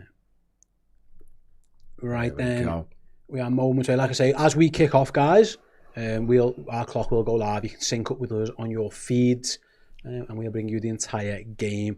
Kev's gone for 2-0 with Ekatike and Salah coming off the bench to score. Brian says 2-0 with Ekatike and Maka. 3-0 from Keegan. I said 2-1. I'd love a regulation 2-0. But There we go I just then. can't see it, unfortunately. The game is underway at Anfield with Brighton kicking towards the Kop. They've gone long very early, and Virgil van Dijk has been able to clear. Let's see how the Reds... I mean, it looks like a 4-4-2 diamond, Jay. Actually... Yeah, Jones was coming quite far forward there. I don't know if that's indicative of where he's... Curtis Jones pressing the centre-back, goes to press the goalkeeper. Verbruggen has to just kick it straight out of play. Well done. Liverpool's press straight away. Kirkes takes the quick throw-in, actually. As Liverpool try and get on with the game, Wirtz just loses out, does he? Liverpool might win a corner with Minter. No, he's clear. I mean, strange clearance. Yeah. He's kicked it straight towards his wing. Go on. The ball by forward to Ekatike! Goal! And just 46 or so seconds into the game, and Hugo Ekatike scores. It was a wild clearance from Brighton. It fell nicely. It was nodded down to Ekatike, and he made no mistake with it. And after just less than a minute, Hugo Ekatike gives us the lead. That's nice. Yeah, I'm nearly speechless, which is obviously not a good thing for live broadcasting. Wow, I mean, we were just having a little chat about Jones seemed to be far forward, but I'm thinking it's literally the first 20 seconds. That's not necessarily the formation. He pressed the goalkeeper cleared it out. Great finish by Ekatike there. Yeah, it was a throw-in. Minter sort of swiped a clearance, very strange area, over the keeper's head, actually. Fair play to Joe Gomez. Well done, Joe. Little nod down. He could have got a whack in the face. I mean, I think the goalie will be disappointed because it goes over his head. He doesn't even jump. Very strange from Brighton. It was a poor clearance from Minter. I don't think the goalie... Can you just stick his hands up to save this? Yeah. Because I thought it was in the corner. It wasn't. It goes over his head. He just doesn't... I mean it's travelling, isn't it? I'm maybe it's even... I know you're supposed to be alive from the first whistle, but the shock of being like, hang on, what? He's got a free shot on goal after 40 seconds. What's... maybe... Yeah. I've had a few of them in, like, five-a-side or whatever, where it actually goes over. You think if I'd have just put my hands up, I'd have saved it. But and if there were any nerves around, that in theory should help Liverpool ease them a bit. As Hugo Ekatike capitalises on some really loose play. Me and Sam were speaking about this in the build-up show the other day. Even against Man United, Brighton, there were times, Jay, where they shoot themselves in the foot sometimes. Minter with a very, very odd clearance. And yeah, Ekatike, fair play to him, and fair play to Joe Gomez as well. Liverpool lead after just a minute. Well, we've had the shot of Mo Salah there. That's about 4. If we're doing the count. Yeah, I mean... Fair play. Predictions of a 2-0 or 3-0 for Liverpool, that probably decreases the chances of Mo coming on. If Liverpool score a second or a third. 45 seconds, that was that goal roughly. Yeah. Liverpool lead, and here they go again. It all started actually with Curtis Jones pressing the goal. He forces the mistake, quick throw in. Minter with a wild clearance. He effectively kicks it from his own right back position to his own left back position. Yeah. Gomez brave, Ekatike brilliant, and that is just the start that Liverpool wanted. I'm trying to figure out this formation. I was going to say, it's been tough to do any kind of analysis of the formation because we've just had a goal immediately. It's almost 4-2-4, but Wirtz is very narrow. Or maybe a box midfield. Yeah, I was wondering. I was going to say a bit of a kind of rectangle type scenario was one we didn't. I suppose we kind of covered it in our it's hard to see. Build up. It might be diamondy with Wirtz being free. Anyway, Liverpool, what a ball by Jones down for Kirkes. Just a bit too much on it. Kirkes didn't quite read the one. It's a very, very strange. It's a fluid formation. I'll say that. I'd argue maybe it's 4-4-2 and then Wirtz is just doing what he wants though, as one of the two. Well, Jones there certainly wasn't. If he is playing as one of the deeper two, he didn't think, "Oh, I better stay back." He harried the defenders. Well, that's kind of why I've struggled because he pressed the goalie, but then also now he's playing left side, so it's difficult. I think it definitely is. It's hard to tell. It might be 4. It might even be 4-3-3. It's just very fluid. Anyway, for now, Ibu Konate comes across, concedes a throw in. Brighton, do they want to get on with it? No, they don't. Well, the first thing I'd say is it obviously created the goal, but the pressing looks better already than some of the displays we've seen. Even just there, it went back to Verbruggen again. He had to make I wouldn't say it was a rush clearance, but he couldn't pick a man out. Liverpool on the break now. Right then, ball across the box. Lewis Dunk gets there. Can the goalie save the corner? I think he did. Yeah. just about got there back in time. And Brighton can play out from the back again. Must be our earliest goal of the season. What was any other early goals in other games that you can think of? Not that I can. Anyway. I feel like we've been behind it all. I haven't done too many of those, have we? Right, then here's Minter up in his right wing up against Liverpool's left back, Kerkez. In the end, Florian Wirtz comes back and Brighton win a throw. Have they got a long throw on them?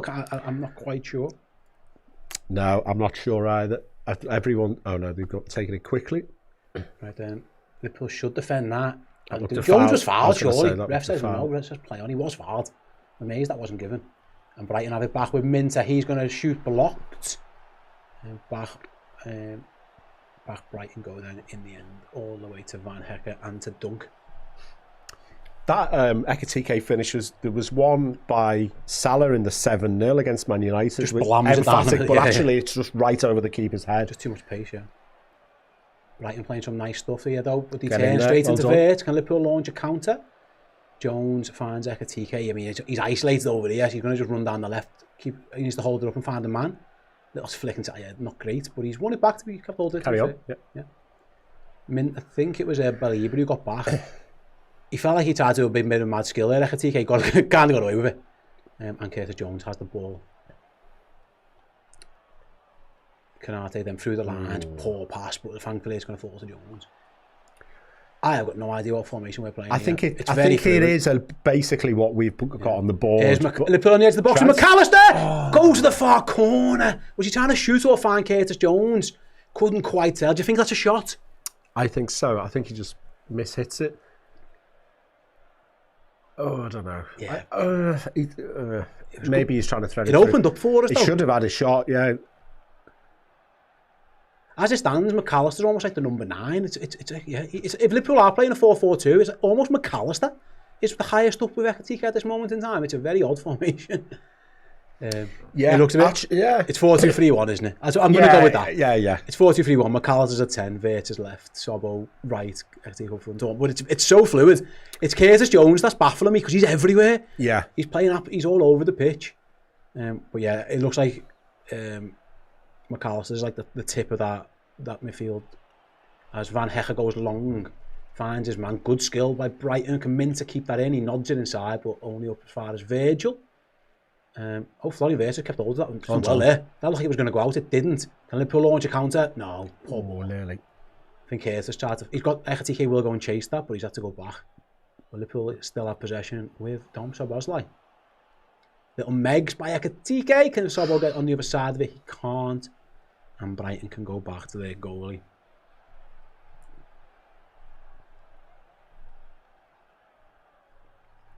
Right then, 8 minutes gone at Anfield. Liverpool already lead by a goal to 0. Hugo Ekitike inside 45 seconds or so with that goal. As Brighton with Van Hecker have the ball at the back. I mean, there's 8 minutes go, Jay. It's been all Liverpool, hasn't it, really? Yeah, Brighton won't panic yet, but yeah, Liverpool they've started really well. This was the reverse of, was it 2 seasons ago? Welbeck scored very early on. Yeah, I mean it's a very. I'm a little bit lost for words because I haven't seen Liverpool go 1-0 up in the first minute all season. No. It was, I suppose that first 20 seconds I thought, oh, that's nice pressing by Curtis, but I didn't expect it to turn into a goal. It was poor by Minter. But it was really good by both Gomez and by Ekitike. Anyway, Liverpool have the ball at the back with Virgil van Dijk. Switches a poor play. That's an equally poor pass. Half. To be fair to him, as a defender, done him a favour there. It was a poor ball by Virgil, and Liverpool were clear with Alisson. Poor kick by him, straight to Van Hecker.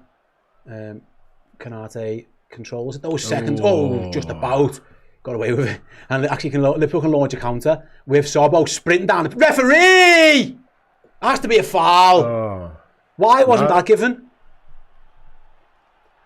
It looked like Hinsel would just clip the heels of Sobbo. It looked a foul to me. Not given. Kanate was interesting there because his touch was poor, but a second touch challenge was really good. Yeah, it actually, when he won the ball back, it and gave it to Szoboszlai, it Launched the counter. turned into a bit of a chance there. Looked like a foul. Right then, press that like button, says Rachel. Absolutely, where are we up to on those likes? 830, we're not too far off. Well done. As Liverpool defend with Gomez, the ball's bouncing around in midfield. Someone needs to get it on the floor. Gravenberch can't do that. And it's going to fall to... Oh, did Jones keep that in? He did. It's actually benefited Brighton more than Liverpool, unfortunately, though. Here come Brighton from distance. Shot from miles out from Jorginho. And yeah, I mean, his teammates are fuming at him there. Yeah, the Huey Red saying the same. Get your likes in, guys. As poor as Liverpool have been this season, there's so many games where you think, oh, if that one had just gone in. Or, you know, it's so crazy what the momentum can do. Obviously, there's a long way to go in this game now, but you just feel a bit more relaxed. I'm sure the crowd feels a bit more relaxed. Absolutely. Oh, good touch on his chest by Gomez. Well, he's got nowhere to go. Someone's got to give him a pass. Goes back to Canate. That's the thing with Gomez. He's a centre-half playing right back, but he does get up the pitch. Yeah. As Liverpool play from the back nicely. See McAllister all the way from deep, from the top of the pitch, drops in deep to come. So it's a very fluid. Vert is now over almost on the right. Yeah, it looks very fluid, doesn't it? That midfield, they're just doing whatever they want. They're just being told to find space. Here's Curtis Jones now in that number 6 role almost. Finds Canate. Ekitike now on the left. Oh, ball from Canate. Back post. Sobo is in right hand side, pulls it back. Good push. Vert. Good defending in the end though by Van Hecker. I think Verts got a shot. He tried to run past Van Hecker, didn't. And Brighton now can launch a counter. It's a really good ball by Canate, a really good run by Sobo. The pullback was good, Jay, but Verts just took it too long, I think. Yeah, it was just a little. He's frustrated a little bit in those kind of situations here for Brighton. Minter, come through wide in the end. Cut inside from the right. I think Alisson would have saved that had it been on target, but that was the danger signs. Yeah, that came from a counter-attack by Brighton. Verts just got beaten in the box. Minter, that's what he always wants to do, cut inside. To be honest, the danger there would have been if someone could have got a touch in front of the goalie, because it was always going wide. Alisson saved that if it's on target. It might have been a touch anyway, but it might have been a corner. But the referee has given a goal kick. I don't think they had an idea for a while. In the end, he just give us the goal kick. And Liverpool will play off in the back. But here's the danger. We said, someone asked me in the build-up show before, well, you wasn't here actually. What's the danger for Brighton? And I said Minter's probably the one. Yeah, he was the one that stuck out to me. Yeah. Especially as we were saying with Kerkez. If he can beat Kerkez and Kerkez gets a yellow, then he's got to be on his best behaviour for the rest of the game. Yeah, he was a big contribution in the Liverpool goal there with his weird... I can see what he was trying to do. He was trying to get it onto his favoured left foot and clear it up the pitch, but he only succeeded in clearing it right across the pitch. That's strange. Right then, here come Brighton on the attack again. Then again down there, right. It is Minter cutting inside. Goes to the reverse ball. Big save by Alisson. Was that onside? Onside, and a big save from Alisson Becker, and then Gravenberch is fouled. Liverpool's goalkeeper. That was very, very close to being 1-1. Alisson 1-on-1. It was a lovely reverse ball from Minter. Yeah. Was he onside with the shot? It was. It would have counted. I think it's Gomez who got in there. What a save. I haven't seen a replay that definitively tells me whether he was onside yet. Darren says, yeah, what a save. That's why you need him. That's why he's the best. Yeah. Liverpool give it away though. That's not what he wants, is it? I was just going to say Brighton having a good moment here, aren't they? Yeah, Brighton have just started coming into this. Minter to the byline. Is that going to be a corner or did that go out? I think it went out. Kerkhoff was beaten there though. I'd love to see a replay to see if that was onside. Either way, Alisson wouldn't have known. It was a delightful ball by Minter into Gomez. Alisson with a big save.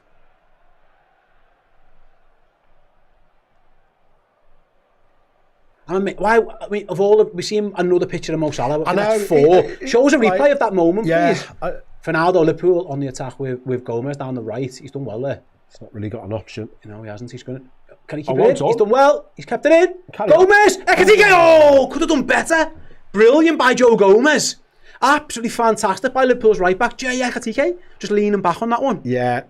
Yeah, and he looked like he was going nowhere fast there, Joe. And there was a suspicion it had gone out for a goal kick, but play went on. He didn't have an option. He just delays and delays. Brighton player dives in. Stays in, I don't know. Yeah, it doesn't. To be fair, he was closed down. He was leaning back. It was tough. It was excellent work by Gomez, though. Yeah. But yeah, that come off the back of Brighton's best spell with a big chance that Alisson Becker saves. And again, we'd have to assume that the officials got it right. It looked like a good run, but you can never tell. But Brighton showing they are a threat, and here they go again, left hand side.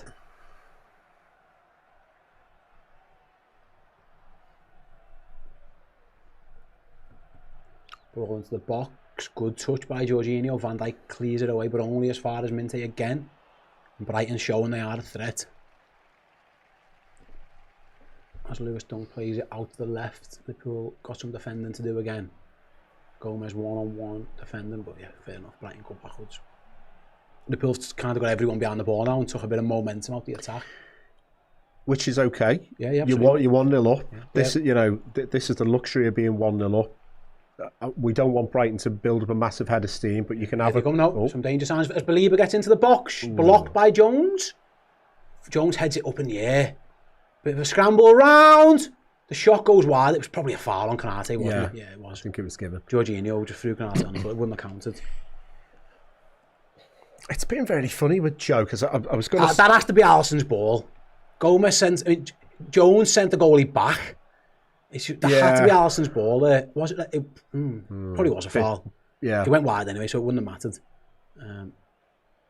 Yeah, I think that should have been Alisson's ball. As it went up in the air, Jones, see that Curtis said get back, I'll head it, and then Curtis just succeeded in it, stays up into the sky. As we see Cody Gakpo looking on with us. Ron Cody watched on. Yeah. And anyway, here's Joe Gomez. And Liverpool need a minute just to get on the ball for a bit. Virgil go for the big switch. He's looking for Kerkez. Kerkez nods it down, does well. It was fouled, but the ref says play on. As Florian Wirtz picked the loose ball up, goes for the ambitious pass. That's a 1 in a million pass. That he was looking for Ekatike, but yeah, I think that's a poor decision from Wirtz. That's 1 in a million. If that comes off, it's the pass of all time. Yeah. It was a low percentage. And it's a goal kick that Brighton have taken out, and they now have the ball on their left, striding down the left. They don't lack in confidence if they go for the switch over to Minter. Good defending by Kerkez, gets in the way of that one. But Brighton pick up the loose ball in midfield. And it's a run be careful. It's going for a mazy run. They put won it back though with Konate. Can they get out? He's done well there to find Ekatike. He'll have a run at Van Hecker, left hand side. Runs into trouble. Yeah, he just had nowhere to go. I think he needed to carry on up the flank there. The second he cut inside. If he could have just found there was a switch on there to Wirtz, but he kept jinking inside. We've hit those 1,000 likes. Oh, there you go. See what an early goal does. Keep them coming, guys. Keep them coming. As 18 minutes gone there at Anfield, Liverpool lead Brighton by a goal to nil. Hugo Ekatike in the first minute. Since then, and Brighton have had a really big opportunity with Gomez. That was forced a wonderful save out of Alisson Becker. And they have continued to show they're a threat. Well done. As Kerkez wins it back in his position. Lovely flick around the corner for Liverpool. And Ekatike's got a chase on. He will get there. First time if he wants. No. He's held up a little bit by FIFA. So Ekatike, I thought he was going to play a straight across. Alexis made a good run. But the right back got back in and thwarted that one. He got beat once at Kerkez by Minter. But other than that, he's won a lot of challenges. Yeah, he just won a good one there. He started off the move. Yeah. I mean, I'm seeing, I don't know if it's how Brighton are playing, but some of these little passing moves, there's space, isn't it? There's little connections happening. There's things that you're getting you off your seat and you're thinking, promising situations in comparison to some of the other games that we've seen this season where that just hasn't been the case. Yeah, I agree. A little bright moments of Liverpool enjoying a little bit of possession now, which isn't the worst thing. As Curtis Jones goes to Virgil van Dijk on the halfway line. Little pop round the corner from Wirtz to McAllister. Wirtz goes back to Jones. Nice on Liverpool. Oh, that was a poor ball by Jones. Gravenberch bailed him out. And Liverpool are forced backwards, but it could have been a lot worse. There was nearly a counter on him there. It was a poor pass by Jones. Gravenberch just got the big boot out and just about saved it. I was going to say the switch was on there to Kerkez, but Trent not in the team is not going to find him. Yeah, I think Liverpool are happy to keep her on the floor for now. Yeah. There's a lot of men over on that right hand. Liverpool are trying to create an overload over there. They got everybody over there. Here's one of those, Gomez. He's got Wirtz. Go, carry on. Wirtz runs right corner of the box. Back heels Nice. it. Ekitike shoots. Ooh. Drag wide. You're probably looking for someone to get on the end of that rather than that go in itself. Yeah. It was nice by Wirtz. Very low percentage chance, I think, to score first time from there. But Wirtz as well holds his man off. Clever little back heel. Yeah, because I think he looked across. There wasn't anyone arriving because Ekitike is behind him rather than arriving in the centre of the pitch. And because you're centre forward, one taking the shot, there's no one in the 6-yard box really. No. McAllister was trying to get there, but the angle in against them. And goal kick to Brighton, which they've taken short again, which they tend to do. And here's with Bruggen.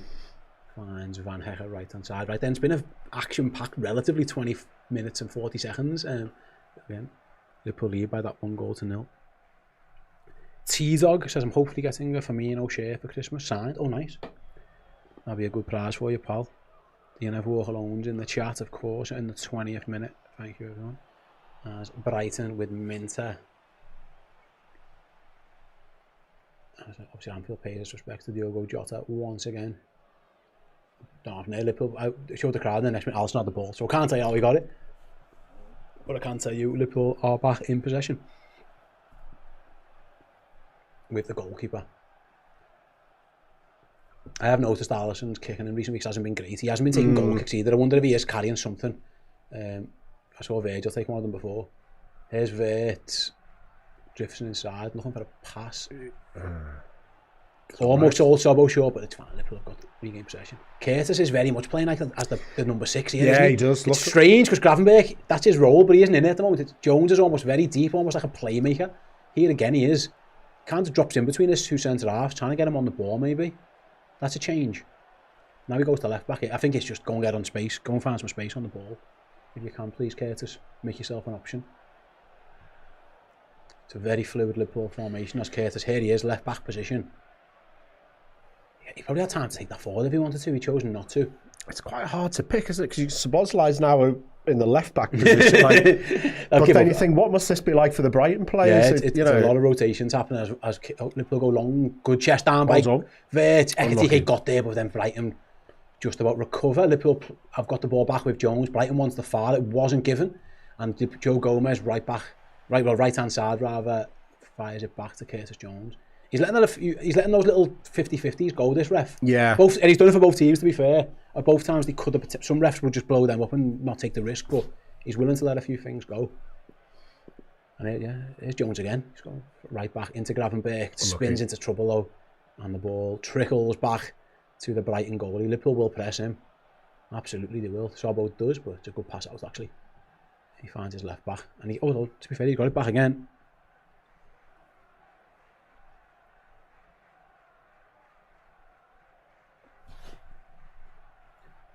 Right there. Liverpool got a man down here. Who's down? Is that an injury? Is it Ekitike?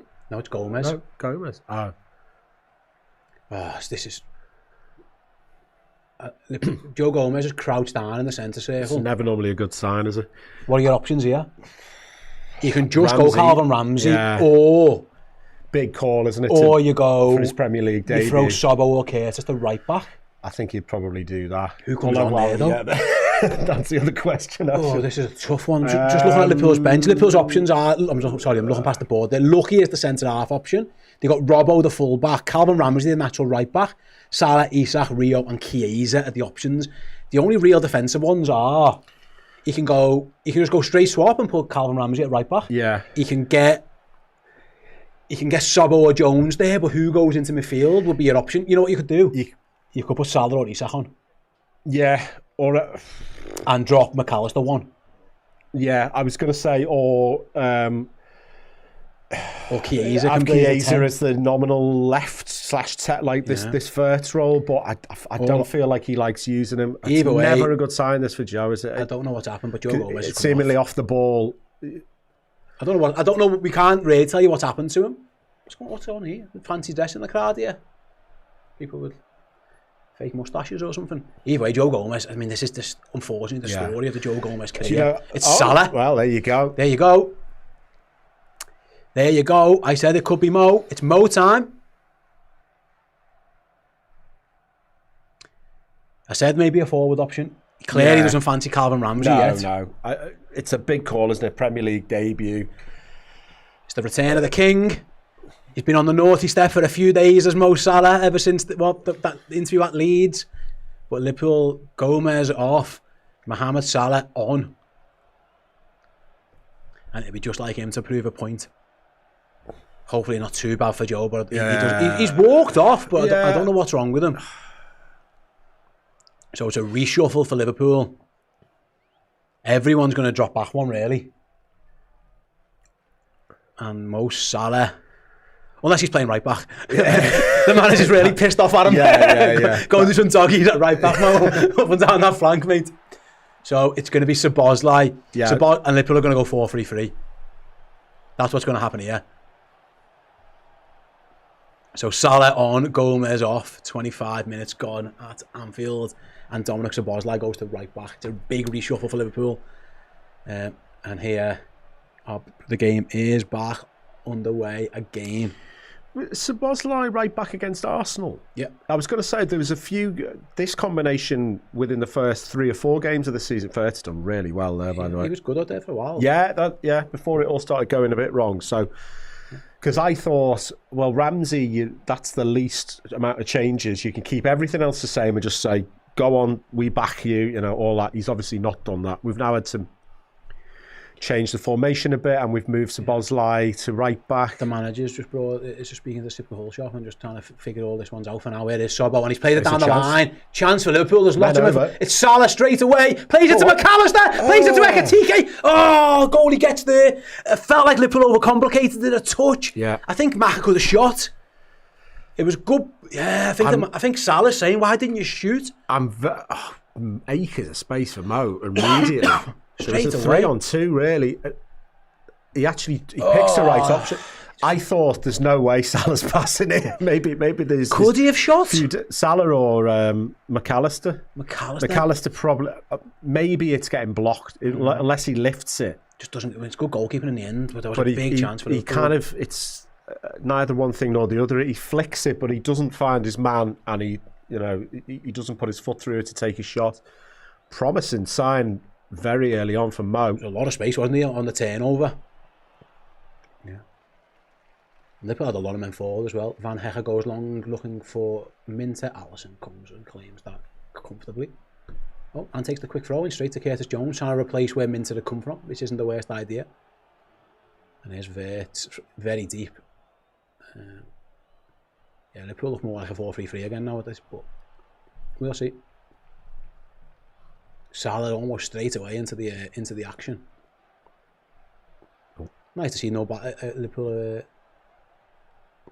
What's the word? No hangovers, no hard feelings. He's the best option. Get him on. Again, the like for like would have been Ramsey. It just didn't feel like he was going to do that. I don't know what Calvin's got in the legs, and then it was what's he going to do, and then he decided to put Sobbo right back and go back to a more natural maybe. I don't think Slot. I never thought Slot would be petty enough to say. He's here to win, isn't he? Because you've done what you've done, I'm not playing you. As Brighton go forward and Gravenberch clears, can Salah get there? He does really well. Go on, Mo. No, just runs into too much trouble, and Brighton get the ball back. They clearly tried to go over Szoboszlai's head with that one. They are a threat, Brighton. Still, a little flick by Minter. Little link up. Is that with Hinselwood? Yeah, Minter again. He's up against Florian Wirtz in the right wing position. Wirtz just takes it off him. And Ekitike gets there. And can Liverpool launch a counter with Wirtz? They got men forward again. Yeah. Well done. It's Ekitike left. Sprints past Belieber. Ekitike still going and fires it across the Wirtz. Oh, he just couldn't get under control. Sobbo can. Salah into the box. Wirtz. Ekitike shoots. Oh! What a Liverpool counter attack, and it just ends with Ekitike inches wide. That was some move, Jay. There was all kinds of guys. It was flying forward. That loved that. The pace of Ekitike to take himself away from Belabor, just behind McAllister.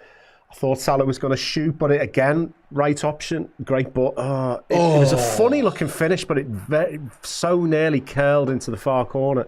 Does he? You know, it's a good finish. I thought he kind of mishit it a bit. No, it's just trying to shape it in, isn't he? Yeah, a little dink chip from Verts, and he goes to the far post and nearly got there. And there is space on the counter against Brighton for Liverpool. I can tell you now, Brighton will send men forward, and it's there if Liverpool can get it right. The only problem is surprised if this finishes 1-0 at this point. The only issue Liverpool have had at this moment in time is they haven't hit the target. They only hit it once, and that was in the first minute. Yeah. They've had opportunities, absolutely, they've had opportunities.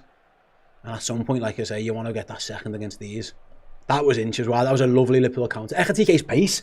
He's slow. I think it was Belieber who's not slow, and he ghosted by him. Here's Rutter trying to get back in to help Brighton out. Liverpool have won it back again. I've been so impressed with Liverpool's tenacity off the ball. Yeah, Brighton had a good 10 minutes or so where they were coming into it, but Liverpool seems to have regained the upper hand now. And I'll tell you what, a week on the naughty step hasn't impacted Mo Salah too much yet. He's been very influential already twice in a matter of moments since coming off the bench. The directors decided to go on Isaac watch now. We can't get Salah bench watching now. Oh, Liverpool almost get themselves into a tangle with Gravenberch, but that could have been a disaster. Thankfully, it didn't fall to the player, and Virgil can recover. Grav went for like a little no-look pass there and nearly hit it straight to his man. Yeah. Thankfully, he didn't. And we have 31 minutes gone at Anfield then. Liverpool lead 1-0 from that very early goal from Ekitike. There they go again. Here's Ekitike. He didn't use Kirkes. Can he use? He's offside. Surely, no, Salah, I'm sure we're going to play on, but I'm pretty sure the flag's going to go up. No, we're playing on, okay. Sabo from distance, that wasn't offside. Interesting. He looked miles up there, didn't he? He looked like he delayed it way too late there. Ekitike needed to give that to Kirkes. Yeah, he had Kirkes over on the left-hand side. Poor Kirkes, still not getting a pass when he's making. I thought it was just Cody Gakpo we didn't pass to him. It turns out it's everyone. I'd be interesting to see Verts' touch map, because he picked it up off the centre backs there. I might be able to find it. There we go. He's been all over the place in a good way. See if I can get the. I mean, this is probably one for the tactics show with Josh and Chris, but it feels like it's been a very fluid Liverpool formation. Yeah, it is. Midfielders picking it up. Jones has picked it up off the centre halves. He's been on the left. Well, we're 32 minutes in. Florian Wirtz has picked the ball up 31 times, and his heat map shows he's everywhere, basically. Yeah. More so towards the left-hand side, as the screen shows, but yeah, he's everywhere. A touch a minute, effectively, for Florian Wirtz. There it is. Thanks, Chris. There is the first heat map. He is very influential on that left-hand side, but also getting into the box at the right, almost as a right winger.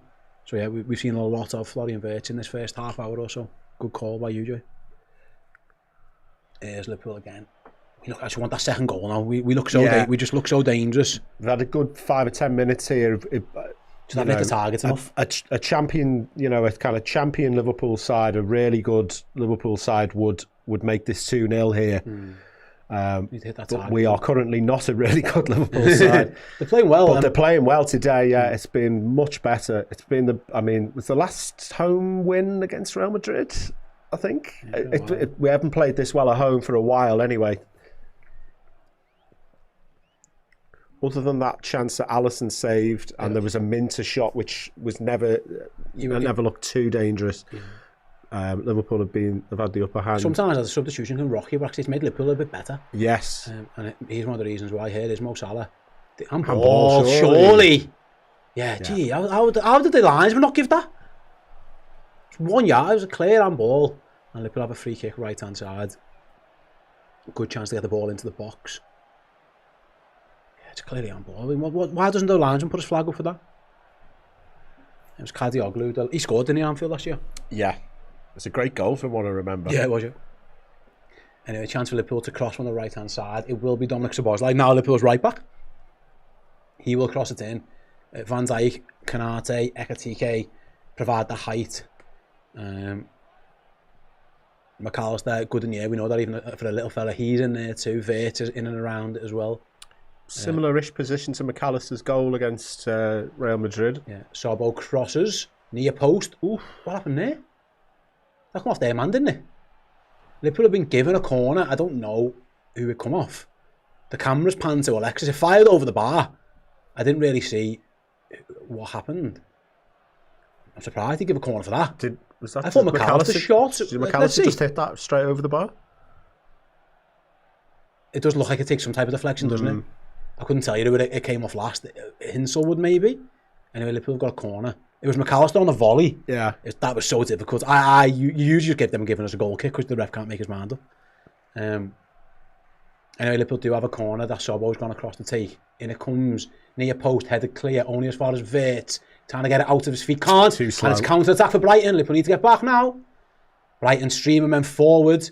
It's Jorginho, right-hand side, crosses, rubbish. Really poor for them. And it was Szoboszlai who took the corner, who sprinted back to put him under pressure. And Jorginho Rutter made a poor decision.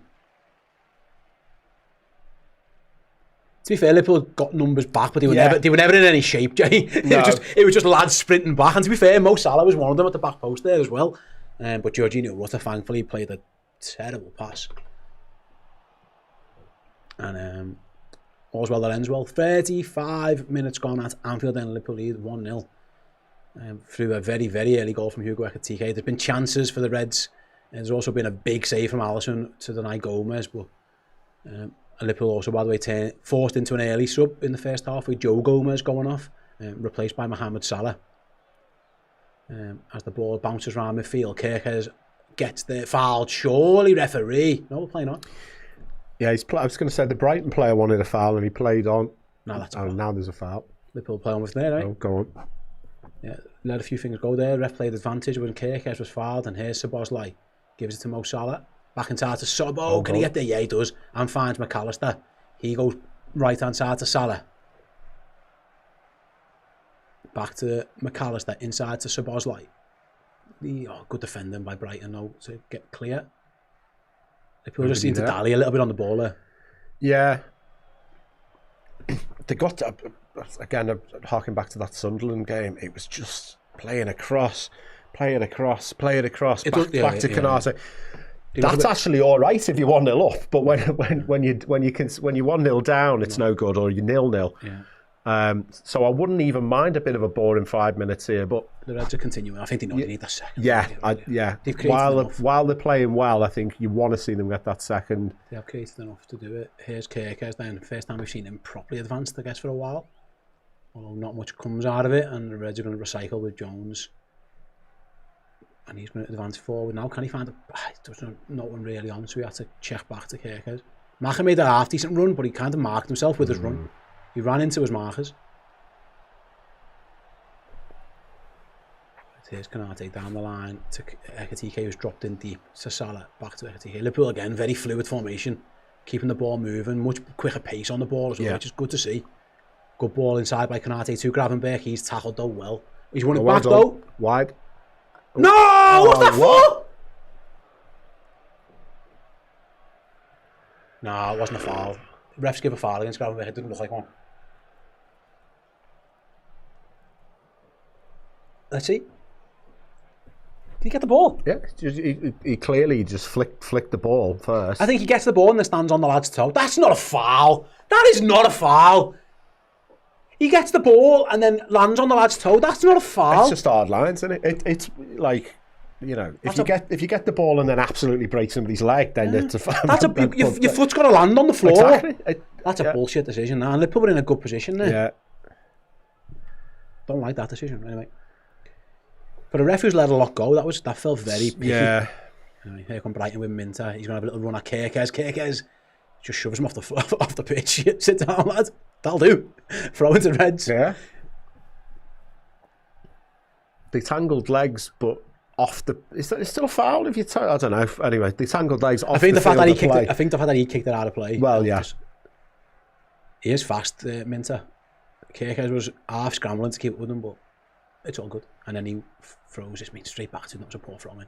Can Liverpool pick up the seconds? The Wirtz has done well twice, and they've had to go all the way back to their goalie, which is good. Who McAllister will get the press on for. Oh, little dink. Come on, boys. Take it off them. Take it off them.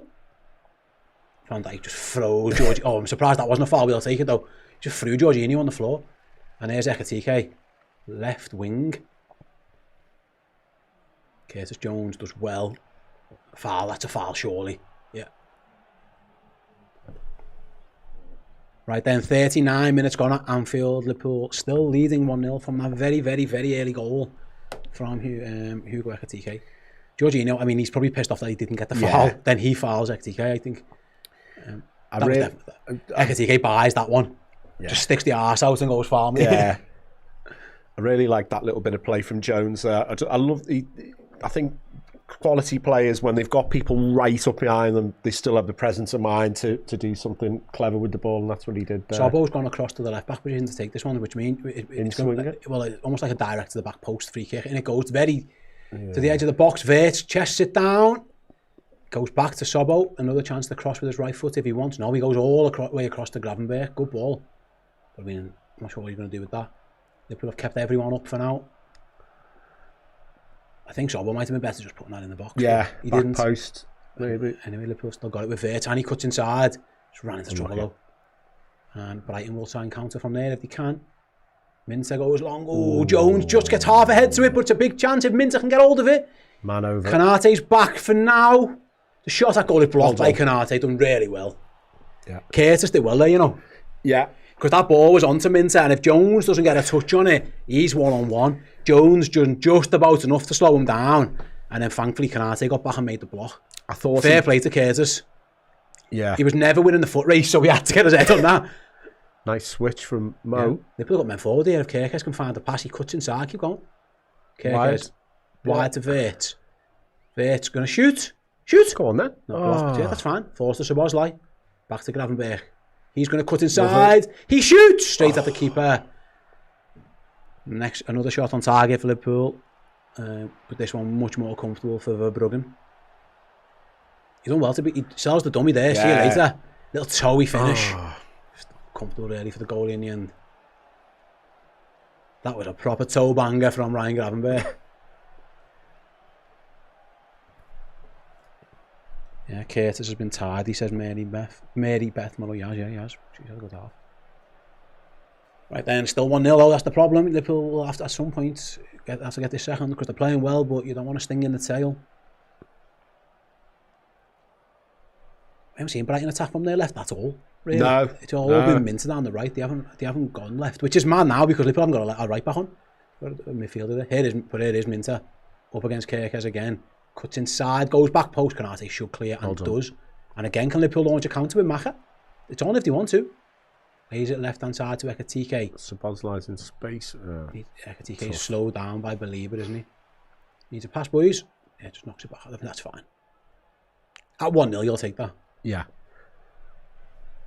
I've seen Belieber really dominate games, but he's been overrun a few times. Yeah. He got ghosted past by Ekitike. Yeah, you're right. Liverpool have been passing round him really well. Yeah. Brighton put the press on. Can Liverpool play through it with Kanate? Good ball, really good ball to Salah. Mo one-on-one with his man. Plays it inside to Gravenberch. He's going to shoot again. I think he should have passed that. Yeah. But anyway, Liverpool will get the recycled ball with Szoboszlai. That didn't feel like a shooting opportunity for me. No. Gravenberch again drives to the edge of the box though. And this time he passes when he should have shot. He's getting a lot. Wirtz might get there now though. And does. Nice one following Wirtz. Finds Sobbo. Couple of poor decisions from Ryan Gravenberch there. I think he passed when he should have shot. Shot when he should have passed. And Liverpool still got the ball though, but they've been forced back to Virgil. Virgil on the halfway line then. Has to go back to his goal. He was coming all the way out to his goal. Be careful, Ali. He's found Ekitike though, that'll do. Little back heel to Kirkes. Oh, good tackle though. Is that Minter? Yeah. And he just give it away though. Good tackle by Minter and he gives it straight back to Ekitike. And Liverpool can recycle at the back. Been pulling off onto the left quite a lot, Ekitike. I don't know if he's trying to send his manager a message that I can play here, boss, when Isak comes back in. That's where the space is sometimes because Minter isn't getting back. I mean, I was saying that he got back then, but he hasn't been back too much. Yeah. But anyway, as we approach half time, McAllister's little flick around the corner to Ekitike, and Liverpool just a bit scruffy here, but they've won a free kick. I think it was Hinselwood who felled McAllister. And there will be a few added moments just for the Joe Gomez injury, so you might be looking at 2 or 3 minutes. Let's see where the foul was. Yeah, it's clearly a foul. It's Hinselwood who just goes through the back of Alexis. And Liverpool taking a shot, going to play again. They're not sending the big fellas up for this one. No. Maybe with the half-time break approaching, they decided to be a bit more cautious. Brighton have got a press though, to be fair to them. As Liverpool go back to Alisson, onto Virgil. If the press is coming from Brighton, can Liverpool go long over it? They can. If Ekitike can beat Van Hecke, Van Hecke's done well. Don't foul him, it's Wirtz rather against him. Goes back to his goalie, does well the defender. And Verbruggen this time, no playing out from the back there. He's just kicked that as far as he can up the pitch. And the board goes up. There will be 3 minutes to add on at the end of this first half. A decent first half for Liverpool, could have been better. They've had chances to make it 2, but they'll be happy with how they've played for the most part. They've limited Brighton to 1 real opportunity. Again, I will have to see a replay. I'm not convinced it was onside. But Alisson, either way, made a big save. Yeah, maybe this just to show where Liverpool's mindset's at as Alisson. I was going to say, it looks like the Alisson was trying to drag him. He's just kicked it straight down the pitch to Mo. Mo's won his header. Can Ekitike get there first? He's done. Well referee! No, we'll play on. Ekitike's won it. To the byline, pulls it across to no one now. Who's he trying to pass that to? He done so well and then just passed it to nobody. To try to win it up high. Oh, nearly a great touch, but anyway, Liverpool have won it back. Ekitike did so well and then just passed it straight to the man. Yeah, it was a Alisson to Mo special, kick up the pitch, little flick on. He beat Van Hecke to the ball and then just give it away. But Liverpool ending the half on the attack with Mo Salah into McAllister, tried to buy a foul, I think, and gives it away. Say Brighton trying to launch a counter. Trying to get a foul there. They've got the ball down the left hand side. Sobbo gets back just to hold his man up. Well, here is the full back. We are into what we've played 1.5 minutes of the 3 minutes at a time. As Brighton go back to Lewis Dunk.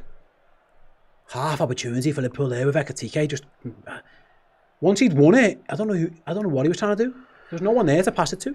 Yeah, I think he was expecting people to arrive, but nobody did. Yeah. Anyway, Brighton cross it into the Liverpool box. Edge of the box, shot's going to come. Good block by Konate. Someone needs to get out there though. Cross comes back in. Header away by Konate. Wirtz flicks it out. And it is a foul for Liverpool. Wirtz has gone down holding his chest.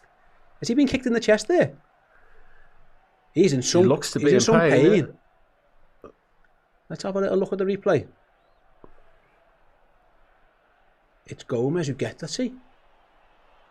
Hey! Oof. Is that not a red card? Are you allowed to just kick people in the stomach like that? You are if you're Jeremy Doku. That's a red card, surely? You can't do that! It's a very high foot. Are you allowed to do that? That was... I mean, I don't know the rules of football anymore, but like, it's studs to the stomach by Gomez. Are we getting a little VAR check on that, please? That's dangerous play, that. The ball's well Studs up in the stomach. Are we getting this checked? Yeah, the referee's gone to his mic. Let's have a little... Are we having a look, or are they just going to wave this off? It's one of them. I think he looks nervous here, Gomez. Yeah, he knows. I think so too, yeah. I was going to say... Are we just playing on? We're just playing on, yeah? Okay. I think that should be a red. At least a yellow. He didn't get booked. Well, that's one of them where, it, like, because he hasn't given a yellow, well, the bloke's just got away with it, hasn't he? Oh, that dang. I think Gomez might have got away with it. There wasn't much force in it, but he definitely caught Florian Wirtz. It wasn't quite Nigel de Jong, was it? Which also wasn't given as a red. But it was reckless. It was high. I don't know. You'd have to get the old laws of the game out. It was a bit docu, yeah, but that wasn't a foul. Yeah, maybe you can just kick people in the chest. You can just kick Liverpool players in the chest. That's the law. I'm amazed that one wasn't given. But there we are. Liverpool walk off the pitch, leading by that 1-0. Hugo Ekitike, after around 48 seconds, put Liverpool in front. Since then, they've had other opportunities. Brighton have had one real opportunity that Gomez was denied at close range, actually, by Alisson Becker. The story of the game so far then, and I will bring the stats on screen very, very shortly. Liverpool have had 10 shots, 3 of which have been on target. They've had opportunities to make this more. They've dominated the ball, 60% possession. I'd say, Jay, it's been a very good Liverpool performance. the only criticism would be that they haven't taken more of the chances, because there've been opportunities to make it too, and then the one big opportunity that Brighton had, Alisson Becker did well, but Yeah. I think Liverpool, performance-wise, that's much better. That's much more like Liverpool. Yeah, loads better.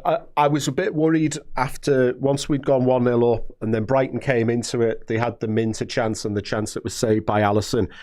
Thought, is this going to be a basketball game? Is this going to be 3-3 and no one can defend? And but it actually hasn't panned out like that. They've looked a lot more, a lot more comfortable in defence. They've had the times that Brighton have had opportunities, like there was a break on Jones and Konate, dealt with it. They've created things down the other end. Salah's been lively since he's come on. If anything, I mean, I wouldn't say there was a gilt-edged chance for 2-0, but you think on balance of play, if it was 2-0 at half-time, you wouldn't be saying Liverpool are lucky to be 2-0 up. No, you're right, mate. The highlights are going to come through now, so me and Jay will talk through some of the biggest moments as they come through the screen, and we'll talk through. Okay, very early on then, the Liverpool's goal comes from this position here. Brighton just kick a stay out of play. Curtis Jones forces that. Kirkes takes the throw in, and then Minter plays one of the weirdest clearances I've ever seen. He kicks it from effectively his own right-back position all the way across goal to his own left-back position. Joe Gomez nods it down. It's a good finish by Ekitike, Jay. Yeah, no, fair enough. Brilliant, powerful. Lashes it over the goalkeeper's head. We were kind of questioning the goalkeeper a little, but I just think it falls perfectly. I mean, fair play to Joe Gomez. It falls. Well, I love doing that. By the way, can I just say, by the way, they just froze that there for offside, and then Minter was at the very, very right back position, and not given. Anyway, here's the Brighton. Is this their chance is this onside? Let's see, Minter cuts inside. This is the Minter chance. This is the one that goes wide, yeah. isn't it? That was, I think Alisson was saving that if he didn't. You'd have to really bend it Mo Salah style right into the top corner there, I think, to get past Alisson there. Was this the offside one? I think this was the chance that Alisson makes the one-on-one save. So Minter cuts inside. I think it might have been Gomez keeping him on. It might just be. We've still not seen the reverse angle there. Yeah, it's a good save by Alisson Becker from that one. To be fair to Alisson, he was right on top of it, wasn't he? Gomez didn't have much room to go with, but Alisson gets a big leg to that one.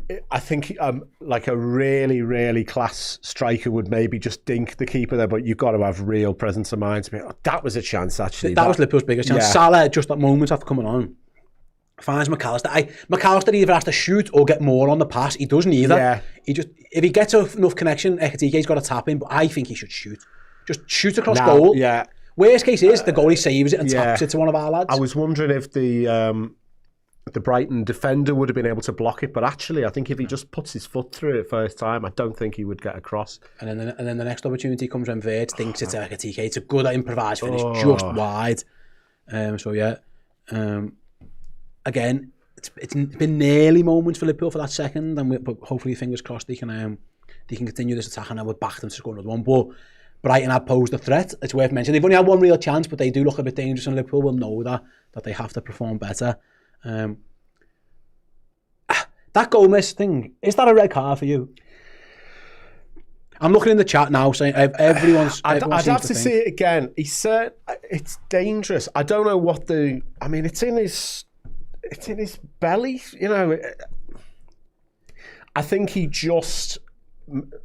Oh, is this? Have we got it online here? I'm not allowed to show you footage of the game, but what I can show you, Bobby, can you bring that on screen for me? Is that okay, please? Very high. Look at that. Yeah. Like, I understand still images don't do much, but that I understand it's not. He's trying to kick the ball, but that's a straight leg. That is reckless. Yeah.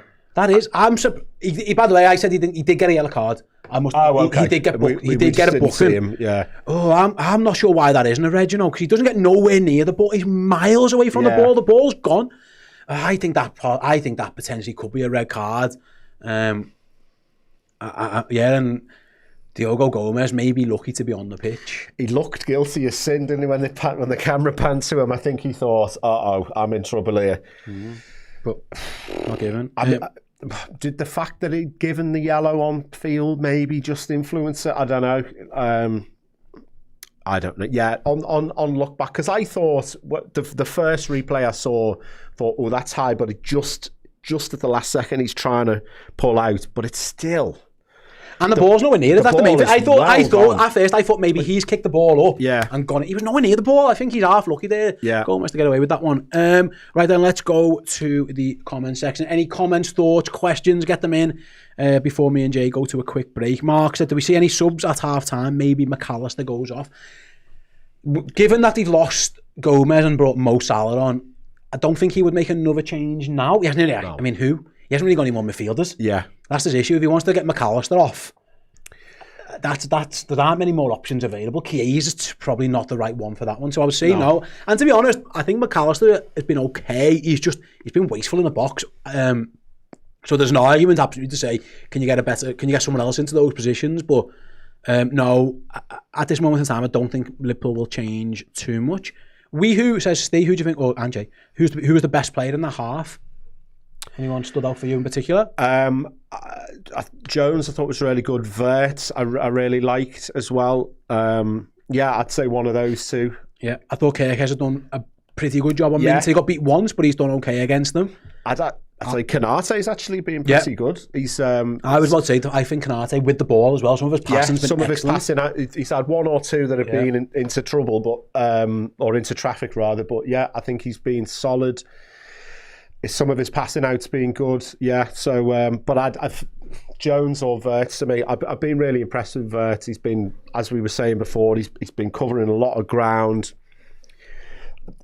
One of my criticisms of him has been holding onto the ball too long. He's not the biggest guy. There's been a lot where he's just gone, right, nothing's on, I'll just play a simple pass, and it just, first time, 5-yard pass, get back into space.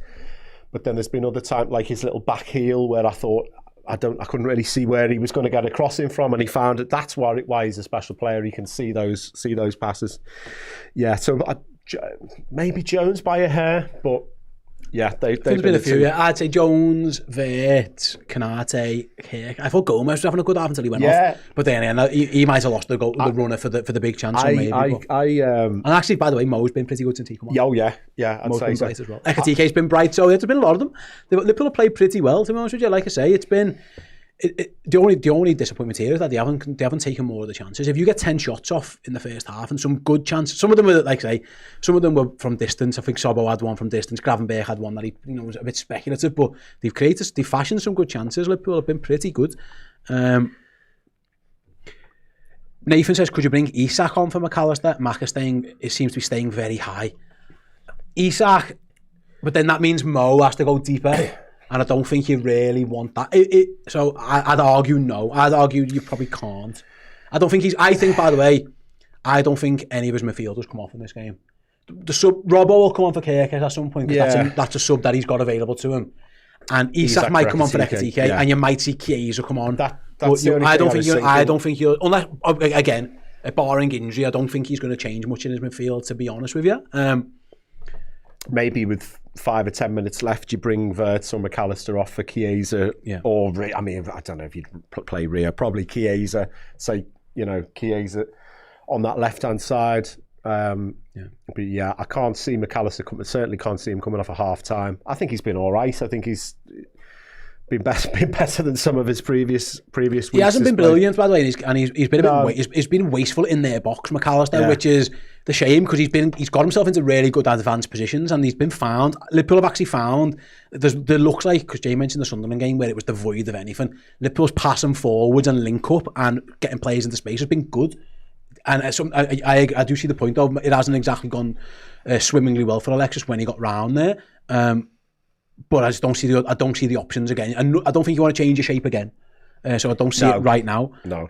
But yeah, there's definitely some still more firepower on that Liverpool bench. But that early injury to Joe Gomez has come at a bad time. Obviously with Conor Bradley being suspended, Sobbo's had to go back over to right back. And that is the Joe Gomez experience, unfortunately. We've been there too many times, and we've seen it too many times. I was just going to raise to you before he went off. I said, how long could this Joe Gomez experiment go on for? Because I think he's been good. And we're unbeaten since he's been right back, I think. Yeah. And then the poor fella goes down with an injury. Don't know what it was, that could be in for 6 months now, knowing him. You never know, do you? Jonty says here, actually, you could bring Ramsey on for McAllister and put Sobersley into midfield. If you're desperate to get Macher off, I think that's a big ask for Ramsey to come straight out the goal. But only if they're 2 or 3-0 up with 10 minutes left, maybe I can't. If the game's live, if it's tight, I can't see that happening either. But no, nice, absolutely. Right then, 4 or so minutes to go until the start of the second half. So me and Jamie are going to take a quick break. Stick around. We'll be back with the second half of the watch along after these quick messages. See you in a couple of minutes. Hey, what's happening? Have you checked out our incredible Red Men Advent giveaway yet? No? Well, let me explain a little bit about it. We are knee deep in amazing Liverpool prizes. We are in full swing here at Red Men HQ. 1 week down, but 3 weeks of amazing prizes still to go. We have got a Champions League final 2005 replica shirt signed by Vladdy Smicer. Yes, that can be yours. And we've still got the King Dingling of prizes, Rome 84 replica shirt signed by King Kenny Dalglish and Bruce Grobbelaar as well. Arguably the greatest ever Liverpool footballer and manager in one package, and the most famous goalkeeper in a European Cup final of all time, Bruce Grobbelaar. This absolute beauty of a shirt will be drawn on Christmas Day. So plenty of amazing prizes to get yourself stuck in with. We've got badges, we've got books, we've got loads of Liverpool themed things, and those major prizes still to give away. So head to redmenplus.com today, sign up as a Legend tier subscriber and get your names in the draw. Hey everyone, I'm very proud to announce that after 17 years, my very first novel is here. The Eternal Flame, Yes the Boy, is available to pre-order right now on www.machpublishing.com. It is completely and utterly unlike anything that I've done on my 15 and a half years here on Red Men TV. It is a superhero story. It is a book about a boy who mysteriously trades lives with a forgotten World War II superhero, the Eternal Flame. It is also about a young girl, Anna Harrison, who finds herself in the present day pulled into an 80-year-old conspiracy theory to steal the power of the flame for nefarious purposes. It is a World War II action blockbuster. It is a bit of a teen comedy as well. It is very much inspired by the likes of Buffy the Vampire Slayer and Smallville and the MCU and Back to the Future and all of those greats that so many of us grew up on and absolutely adore, and yet distilled into this, my first ever work of fiction. It is completely outside of my wheelhouse, so I appreciate if it's not your bag, but if you were into all those things that I mentioned, I really think you will enjoy this. So yeah, please do give it a punt. It is on pre-order right now on Mage Publishing. There is a discount there as well. I just want people to read it and hopefully really enjoy it as much as I have over the last 17 years making it. Yeah, it is out now. The Eternal Flame, Yes the Boy, magepublishing.com. Nice one. Welcome back. We are about a minute or so away from the start of the second half. Liverpool leading Brighton by 1-0. I'm Steve Ho, joined by Jamie Cranford. Jamie's going to be in for the next few watch-alongs, Jay. We've made a winter signing. Yeah. Jay will be on the next few watch-alongs. Yeah, like I'm coming in covering for AFCON almost, isn't it? But yeah, I'm doing.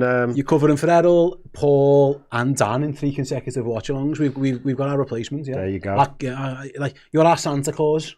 I've been just rock up in December and bring us joy. I've been, banging them in the under 21s. I've been banging them in the under 37s, and I've come in for this.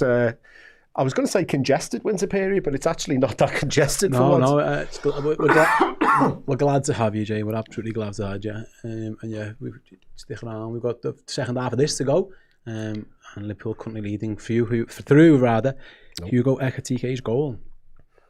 Shout out, by the way, our tea lady, Chris Pajak, makes a good brew. The founder. The OG, he makes the tea. The face that runs the place. Covers every blade of grass. Yeah, makes the cups of tea as well. You know, first in, last out. Literally, all of that. The gaffer leading by example, getting the brews done. On the one, and it's a good cup of tea as well. On the 1s and 2s today. Right then, start of the second half. Liverpool going to be kicking towards the Kop. Ryan Gravenberch. They've done you with the clock there. Never mind. Now they've kicked off. Our clock's going to be miles out here. Chris is going to have to try and fix that. As the free kick is given to Brighton. Brighton go long early doors, looking for the counter attack. Not given. I mean, I don't even know what time we're on. We haven't even got a clock on our screen yet, Chris. You sound, mate. You've nailed it. Close, you're on. You sound. That's fine. As long as they're wrong. Anyway, throw into Liverpool, goes back to Alisson Becker, who just kicks it as far as he can, straight out of play. Federico Chiesa takes a touch as he walked out of the tunnel. I mean, it wasn't the best. Anyway, throw in to Brighton. A very, very mad minute.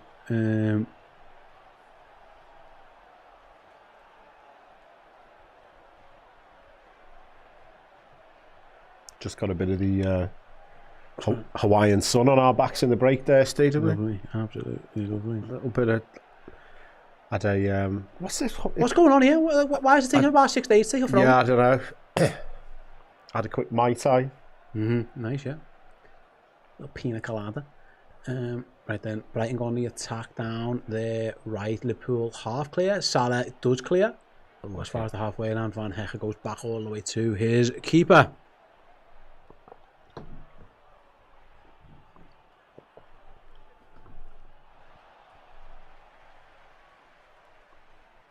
Right then, Brighton playing through the middle. Sobbo just gets a touch on that one. Back to Alisson. I think he can pick that up. Yeah. Wasn't a back pass. It was a tackle. And Alisson kicks it long straight away. Yeah, a bit of a long ball game for the start of the second half. Salah just leans into his man. Ref says play on. I don't think that was a foul. No. Salah's done well to the byline. Salah left foot across to the back post. Kirkes nods it across, but it wasn't a great cross by Salah, to be honest. No. Too much on it. And Kirkes done well to just even get a touch on that. Salah had more time as well. He was desperate to stay on his left foot, though, obviously, like he is. Yeah. I think he could have picked out one of his attackers rather than trying to fire that across. And it's end to end a little bit here because there's Minter up against Kirkes. Kirkes dives in and is beaten. That's the problem when you get dive down. Ball in the box. Liverpool flick it out. Oh, in fact, Ekatiké's won it. Liverpool might be able to counter now. He's got to stay on his feet more than those situations. Kirkes. Yeah. Vert jumps on the floor and probably buys that one. I was going to say, definitely the contact wasn't enough to make him go down like that, but he did put his arm out there, Vifa. Yeah, it's been a bit of an end-to-end first couple of minutes. Kirkes needs to be better. He's defended well for the most part, but he just jumped on the floor and Minter just skipped by and you can't do that. Stay up, mate. Learn your lesson. He does dive in too much. So it's interesting with the Gomez stuff. I was speaking to Chris about it in the break. The manager said he couldn't play Conor Bradley against Milan because he'd been out injured for ages and then come on against Leeds and probably wasn't ready. But then that means Gomez has had to play more, and then all of a sudden Gomez breaks down. Like it's a balancing act that you just can't win. It's why Conor Bradley's suspension was a killer. Because he should have been playing this game. Gomez should have started the last weekend. Played the hour that he plays in Milan and then had the rest there. Because Conor got suspended against Leeds, Gomez has had to go again. It's unfortunate, but yeah, that's where we are. As Virgil van Dijk strides forward across the halfway line. Where's he going? Liverpool nearly lose it, but win it back. Thanks to Ryan Gravenberch. I think it was McAllister who nearly got dispossessed. I think it's... Oh, what a ball. I don't think it was meant for Ekatike to touch it, but he did. Kirkes was nearly got his running behind. Nearly! Someone tried to pass him that time, someone just got in the way. It's at least one that attempted to kick it towards him this time, because that hasn't always been the case. Anyway, Liverpool go back to the keeper. Right then, Alisson. Who's he thinking about? Little dink forward, who's he looking for? He's looking for Ekatike on the flick on. I was going to make it straight to Kirkes, he will get there. Why did he do that? No, he had space. Oh, brilliant. Ekatike's won it. Can he find... Oh no, he's still going. Ekatike still going. Where you going? Go on then. Still going, shoots! Oh. Drags it wide. Is that a corner? What a goal kick. It felt like he just ran into trouble. He seemed like he overplayed it there, but he eventually got the space to take a shot. I thought he was going to rasp that into the far corner, but he tried to cut it back the other way. It did take a deflection, actually. It definitely hit something, didn't it? Yeah. He done well. I thought he should have laid it off 3 times ago, but he didn't. Yeah. It's a goal kick. I think it made me a cannon off his other foot. I don't know, but goal kick given anyway. And then here come Brighton, right hand side. Man over, be careful here, Liverpool. Kirk is in the centre back position for some reason. Ball across the box. Kanate doesn't get. Oh, it's a big miss at the back post. He was open for a long time.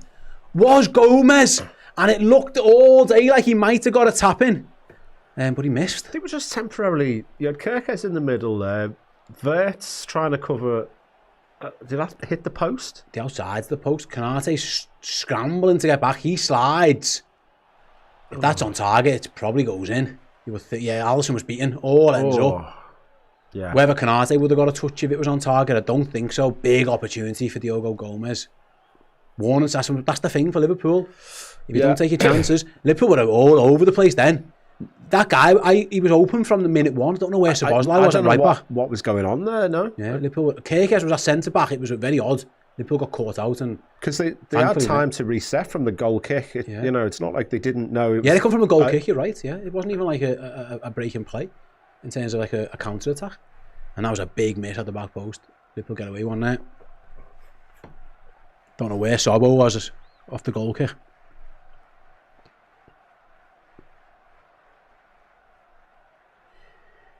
They had a little bit of a chance just before half time. Brighton, when the half time was approaching, I thought, you kind of start catastrophizing a bit, and you think this is the sort of thing this season where they'll get a corner and they'll score on 48 minutes, and you're deflated.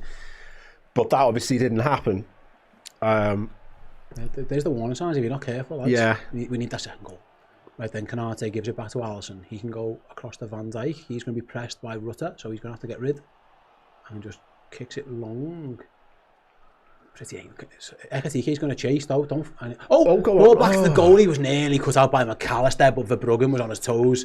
Ekatike did well there. He just chased the lost cause. It ended up being, it was like a bit of a rugby clearance that from Van Dijk. There's 2 balls on the pitch. But they've carried on. Have we stopped? No, we're playing on.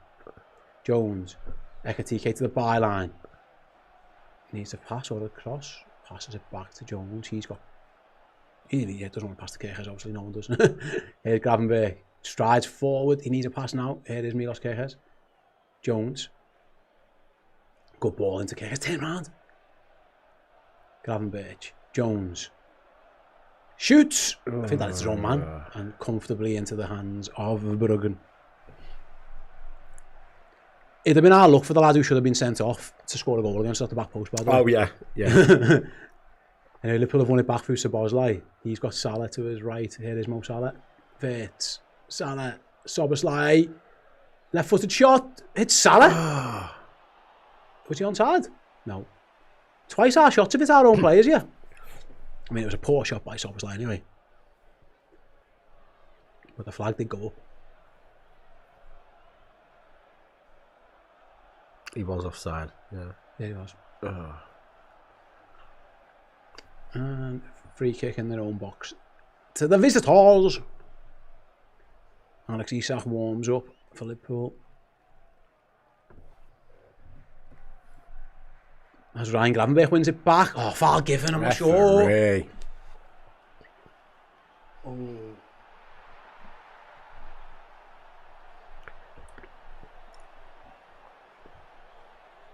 And Brighton play the free kick out again. Right then, 53, almost 54 minutes gone. Still leading from that very, very, very early goal from Hugo Ekatike. Right then, here's Lewis Dunk. Just want us to go and press the ball, boys, if we can't. Van Hecker strides forwards from centre-back. Brighton not going anywhere quick though, just knocking it around. Liverpool aren't pressing at this moment. Liverpool just sat in a shape, which is fine, but you're going to have to, at some point, someone's going to have to put some pressure on the ball. Liverpool are quite comfortable for Lewis Dunk to have it here though. And yeah, Brighton now, maybe time to pick up the pace down the left-hand side with Gomez. No, go back again. Very patient from Albion. Yeah. back to the centre half again. Trying to just try and drag Liverpool out. Minter will be the ball at some point, although he's drifted in. I thought, so I don't know. Here they go again, right hand side. Van Hecke joining in. Liverpool are just sitting in a shape here, aren't they? Just well, this is another beats if they can kind of thing. And Brighton have had to go all the way back to the goalie. The rarity of being 1-0 up in the last have to chase around like couple of months. You don't mind Brighton having to pass it around like this because we're not behind or we're not level. Yeah. So obviously we'd still do want the second, but ball in good behind. ball. No, yeah, good ball. And Konate's dragged across. Ball to the edge of the box is dangerous. Cut inside, Van Dijk. Shot. Oh, that was a chance. It was a shot just wide. Yeah, Brighton posing a little bit more of a threat. That was Gruder this time. Again, it was never on target, but he got himself into a good position. And that, yeah, Liverpool, Sobbo again, right? Liverpool will be careful at that right back position. Yeah. A few signs of the kind of Liverpool's defence being dragged here and there in the last few minutes. They've had 2 opportunities, and both times really. Sobbo's positioning hasn't been amazing. He's not right back. That's the problem we've got. No. But Brighton still pose a threat. Keep saying it. They definitely pose a threat. That was always going wide by Gruder, but he could easily have found the bottom corner. Anyway, Liverpool take the goal kick short. Now it goes long. Could do this sticking up with Mo if he can. And Mo spun. He's done really well. The defender's got back though and finds his keeper. Here is Verbruggen. He kicks it out to his right back position. Go and press him in there, boys. It's FIFA up against 2. Take it off him. Take it off him. Jones trying. Jones forcing him back towards his own corner flag. Goalkeeper now has to clear it. Brighton have got that with Rutte's dropped all the way in. And good touch. Liverpool should take that off him. Or foul him. That'll do. That's fine. Yeah, absolutely fine. Once he was past us, just kick him. Get back. And we did well to escape from that tight. He did really well. There, yeah. It was Van Dijk and Jones, and just someone boot him, please. I think both of them had to go at him. Yeah, a bit of a shirt pull and a little trip from Van Dijk. Brighton actually had a good 10 minutes here. Yeah, and they've gone long again. They need to win this one back. That looks Jones late, commits the foul on free kick. It was on FIFA who tucked in from right back. Have they gone short again? No. Yeah, Brighton are having a good few moments here. Here's Gomez up against Sobbo. Good reverse ball. Gravenberch tracks the runner, but Brighton still have possession. No cross coming yet. It's Dunk. It's Van Hecke. Now it's switched out. Yeah, they're not going to really whip it in. I don't think that's their game plan at this moment. They've got a lot of men forward though, Brighton. There's a believer dropped in deep. Yeah, everyone's inside our own box almost. Liverpool just need to clear it with Sobbo, and maybe there's a counter on. Good touch by McAllister. He's wiped out, but Liverpool have got it. With Salah, it's 3-on-1, boys. Come on, work this properly. It's Ekitike. Cuts inside, shoots over. Should hit the target, really. They did work it well. And I think Dunk's going to get booked for taking Alexis out. I think Ekitike should have targeted. It's still... I feel like nothing went massively wrong there, but it's still a bit of a low XG shot. To be fair, once he cuts inside... I don't know if you can feed it into vert, but... But yeah, Dunk's taken out. I mean, McAllister, so it was a yellow. He's been yellow carded, the Brighton captain. Anyway, that's the danger. Brighton had everyone forward. They will be vulnerable to the counter. Liverpool can get it right. He goes centre half forward now, and he's lost it again. Can Liverpool counter it again? Go on. There's another chance at it. As Ekitike, see you later. Big chance. Ekitike. No, poor pass. Salah still gets there. Salah shoots. Goalie punches it behind Ekitike's pass. Should have been better. It's an open goal almost. If Salah can get there in the end, the goalie nearly throws one in. Oh, Liverpool should have made them better that, Jay. I mean, I love that touch, but I don't love this pass. It's neither one thing nor the other, is it? It's behind Salah and it's too far ahead of Alexis. If he puts that on a plate for Mo there, it's 2-0. It's maybe not game over, but a long way towards game over. Yeah, the goal. Brighton will give you chances on the counter. Liverpool have got to do better, but for now, they've got a corner. The goalie nearly spilled Salah's effort straight into an own goal. And here is Liverpool's Egyptian king with the corner. Left-footed. In it comes deep. Header! Goal!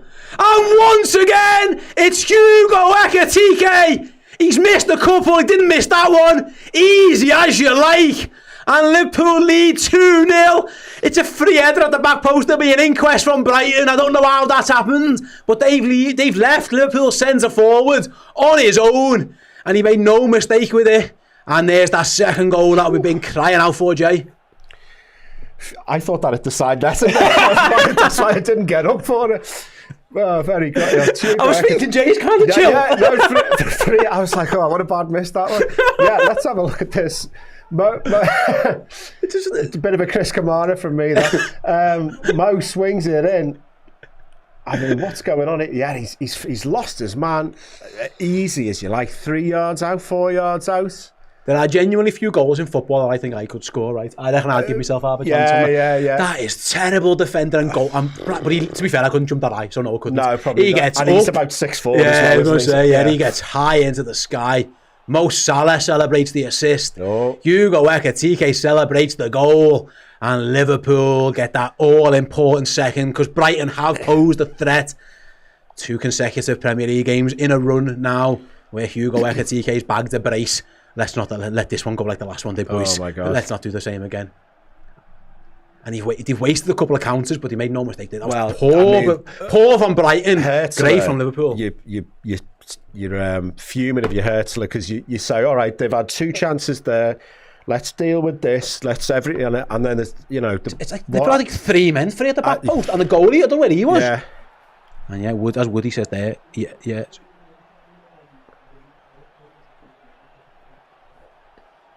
Right, then they go Liverpool again. Florian Wirtz, ball out wide, looking for Kerkers. Minter had tracked them back. And it goes all the way into Verbruggen. Yeah, Dickie Red simply says, Hugo! Absolutely. Liverpool. Oh, Ibu Konate has just wiped. Get back! Oh, he's fell down on the floor now. Get back! He just dived into a challenge on the halfway line, missed it. He will be booked for that. But for now, Liverpool have got to defend without him. The ball is on the edge of the box. And Ibu's got back. There he is. And Alisson can clear. Ibu will go into the book for that. He just wiped someone out on the halfway line for no reason. Yeah. I love how Ibu was like, this is going quite well. By the way, I'm still capable of doing something stupid, by the way, just in case you forgot. Yeah, anyway, Liverpool got it back now, Liverpool got it back. Fit! Just ran into trouble. And Brighton can clear. Good corner by Salah as well, worth mentioning. I've been impressed with his corners, actually. I've always been a bit of a Robertson corner skeptic. Salah's wants to be in the box to score, don't he? Yeah, I guess, but yeah. I mean, when you're the sub forward now, lads, you've got to. Well, exactly. He's making the brews. He's taking the corners. Yeah. Brighton are going to respond with a double sub in a moment. By the way, Konate still hasn't been booked because the ball hasn't gone out yet. He will be booked in a moment. It is, yeah. But for now, it's a free kick to Brighton. Well, just what Liverpool needed that because Brighton had come into it. They'd had a really good chance on the back post. He late. I mean, he's come way out from the back as well to engage. Why I don't know, but yeah. If we could only knew what went on inside that man's head. Sometimes I get nightmares off Matoma. Yes, he's coming on. Yeah. Now, is he going to play right or left? We'll find out. If I'm them, I'm putting up against Szoboszlai. They're going to take Gruda and Belieber off. Oof. So I think that's Belieber now. I think he goes to AFCON now, doesn't he? So that'll be him for a few weeks for Brighton. Matoma and Ayari are the 2 people who came on for the visitors. Matoma against Kerkez to see if he can get him sent off. Maybe I don't know. I'd probably put him down the left. That seems to be where he's lining up. Who went off for Ayari? I wasn't paying attention. I'll have to come back to you in a moment with that one. I think it was Gruda and Belieber, wasn't it? Yeah. Anyway, we're back underway. Ball into Liverpool box out, only as far as the edge of the box though. And Brighton have the ball halfway. So yeah, Matoma's going to go and play over on this left-hand side. Here he is now, first chance up against Szoboszlai. Salah across to help him out, which I think is good from Mo. Ball into the Liverpool box. Back post. Someone's got to get up. Good header by Kirkes. Brighton can recover. And ball comes straight back into the box. It's bouncing around. And it's cleared by Canate. Liverpool might be able to launch another counter. Can you get weird touch by Vert? Someone's got to get the ball. There was half a chance at a counter there for the Reds, but nothing given. Are Liverpool good enough to just say, come on to us and we'll let you on the break? Yeah, I was going to say, I don't fancy. Come Brighton into the box and down goes Alisson to claim. Minter, his touch got away from him. Liverpool have wasted a few counter opportunities, again there. There was another one there to get them. Brighton will be vulnerable to the counter as they push men forward. Liverpool need to do better. This time, Minter's touch was poor. To be fair, Kirkes tracked the run well. But that all came with Ekitike and Verts making a little bit of a mess up front of the counter.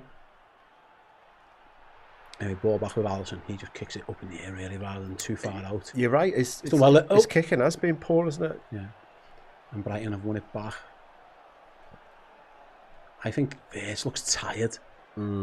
As Brighton lose out to Sobbo. Here's McAllister. He just tries to find Salah. Can't quite get there. It's the right option. Sobbo's now out of position. Get back, Sobbo. Just run backwards. There you go. That'll do. For now. Liverpool should deal with that one, and they do. And Gravenberch strides away. Does really well, actually. Yeah.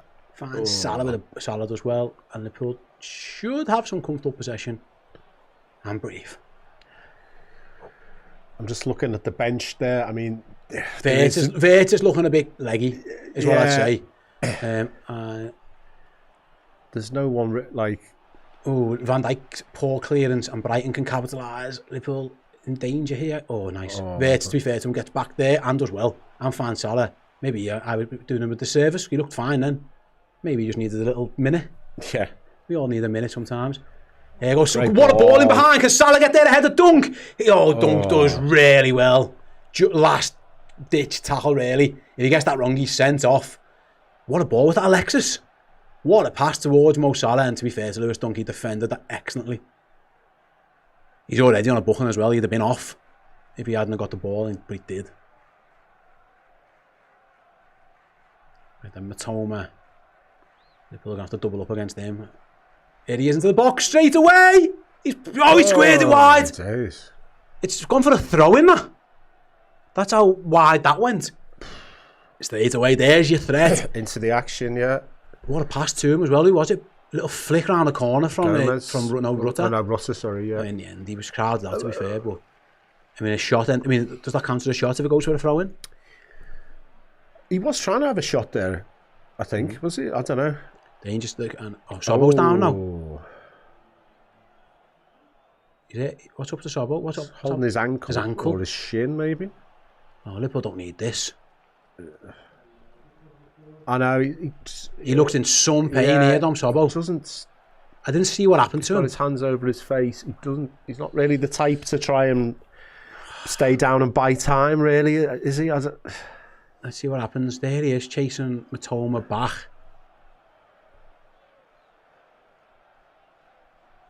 Oh, that looks bad. That looks bad. Watch this. He takes a step into the air, and as he lands... Did he just roll his ankle, maybe? No, it looks bad. I mean, I'm worried about his Achilles, is my first worry. He's in some pain here, so obviously. Oh, they're checking his Achilles. That could be a bad one. I hope not. Liverpool's best player this season. He can't afford this. I mean, the initial issue is going to be who's going to play it right back. Yeah. If he has to go off. The long-term concern is it's one of those where he jumped, landed, and immediately felt it, and they're never good non-contact injuries. No. That doesn't look great. I mean, do you want to short term? Do you want to put Ramsey into this against Matoma? We did mention this before, but then what else do you do? Put Jones there. Jones is the option now if you don't want to put Ramsey on. Jones there. Hopefully, drop back and put Chiesa on. I hope it's just a twisted ankle rather than anything too serious. His ankle didn't seem great, but that might be bad. No. The worst case is Achilles. Best case is he's just tweaked his ankle a little bit. Yeah. But he's in some pain. He's hobbling. He's walking off. Yeah. Which is good. Is he going to come back on is the question. Well, it's not Achilles then, is it? Well, he's having a little jog. Yeah, which... Oh, thank goodness for that. Promising, yeah. For a minute there, my heart was in my mouth. Liverpool have a throw-in, by the way, because the shot was that bad, it went for a throw-in. But for now, they're down to 10. He's trying to get back on. He might have just landed, though. Be very careful, boys. If you are going to back on. But Liverpool are down to 10 for now, though. They have the ball with Mo Salah. That had to be better. We haven't got enough defenders, boys. What are we doing? Keep the ball up front. For now, Liverpool are defending with 10, and Curtis Jones has just jumped in at right back for now. As Brighton have the ball, everyone just needs to get into position for a minute. Here's Matoma. No, it's not. It's the fullback who whips it in. Good punch by Alisson. Liverpool need to get someone. Can you get him on the pitch? Fucking hell, ref. Liverpool, I think Szoboszlai is back on. We'll see how he is. Yeah, he's on the pitch anyway. That's a start. Right then. Brighton play it across to Van Hecker. He's going to dink it back post. Jones heads clear. Second ball falls straight to Minter. Up against Kerkez and Virch. He tries to go to the byline. Goes out of play. Yeah. Kerkez did well there and throws him into the boards for good measure. Get up, lad.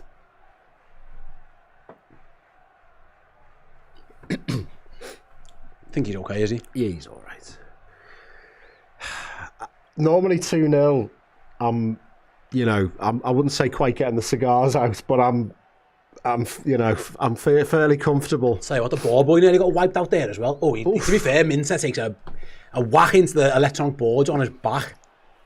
I think he's okay. He's doing all right, but not good, mate. No, well, we were 2-0 against Leeds. Well, exactly. I know. Yeah, and Brighton have posed a threat. Minter, in particular, Matoma, Jorginho, Rutter, they have got attacking options, and they won't die wondering Brighton. They will leave you space on the counter if Liverpool can exploit it, but they are there. They're not going to go away. Big. Like, for example, I don't think I need me centre half busting runs down the right wing like karate. Just I reckon I can do without that. Yeah. I'm sound if they just don't do that. You two stay back. I'm even happy with Sobo and Kerkez just being a bit more cautious. You don't want to just invite them onto you, of course, but you don't want to take needless, stupid risks either. Good to see Szoboszlai back on the pitch. He seems okay, mate. I was thinking season over. My head was in my hands. He had his hands over his face at one point. I was thinking, this looks really bad.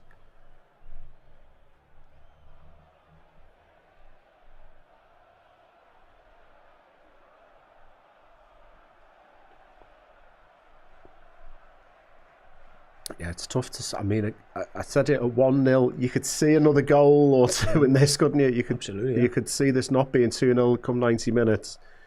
Right then, here come Brighton on the attack. It's Rutter, take it off him by grabbing it. He's done well. Kanate needs to find a pass. He'll just dribble through 5 of them. I thought he was going to get himself sent off then. He won the ball, thankfully. Jesus, Ibu, what are we doing, mate? No, you've been booked, Ibu. Oh, he did get booked, didn't he? Yeah. Nothing fucking stupid. Yeah. Lewis Dunk's just making that point to the ref. If he'd have mistimed that lunge, he'd have been off. He could have been a straight red if he'd have mistimed that. Yeah. Just fucking switch on. Yeah. Brainless. Anyway, Liverpool have got 11. Brighton have got the ball. That was just a bad decision. We don't need our centre half taking it. Just get rid of it. Anyway, here's Matoma. Back. Cross comes in deep. All the way out of play. Liverpool will take that. You're the centre half on a yellow card. I don't need you trying to dribble past 4, and I don't need you going to ground, and I don't need you pushing someone in the back. Just don't need any of that. Switch on, mate. I think Slot's got a lot wrong this year, but he has been unlucky in terms of stuff like that, where it's like, why are you? Was it Nonto kind of going nowhere against Leeds? Oh, give him away a penalty. Right, sound. There. A split second later he could go there, and then you're down to 10, and Matoma's looking live. Like, you just don't need it, do you? You just need a bit of nous, a bit of game smarts. Here's Matoma then up against Kerkez, goes back. Liverpool are about to bring Alexander Isak on, by the way, at some point, but for now they've got some defending to do. Minter taken backwards by Kerkez. Don't foul him, get your hands off him. There we go. Yeah. He's dunk having then. a little bit of a Dunk, poor ball, but Matoma will get there, and he plays a good pass around the corner. Oh, here's Matoma. They've got some good technical players here. Brighton, Liverpool wanted the offside, not given, so Brighton will continue. Oh, good ball in behind. Liverpool got some defenders to do. It's going to come across goal now. Headed clear. Well done by Kirkes. And that was excellent defender at the back post by Kirkes. As the cross came in, he had to win that header, and he did. And now Virtus won the ball back. And so I was like, in clear. Don't want to do that there.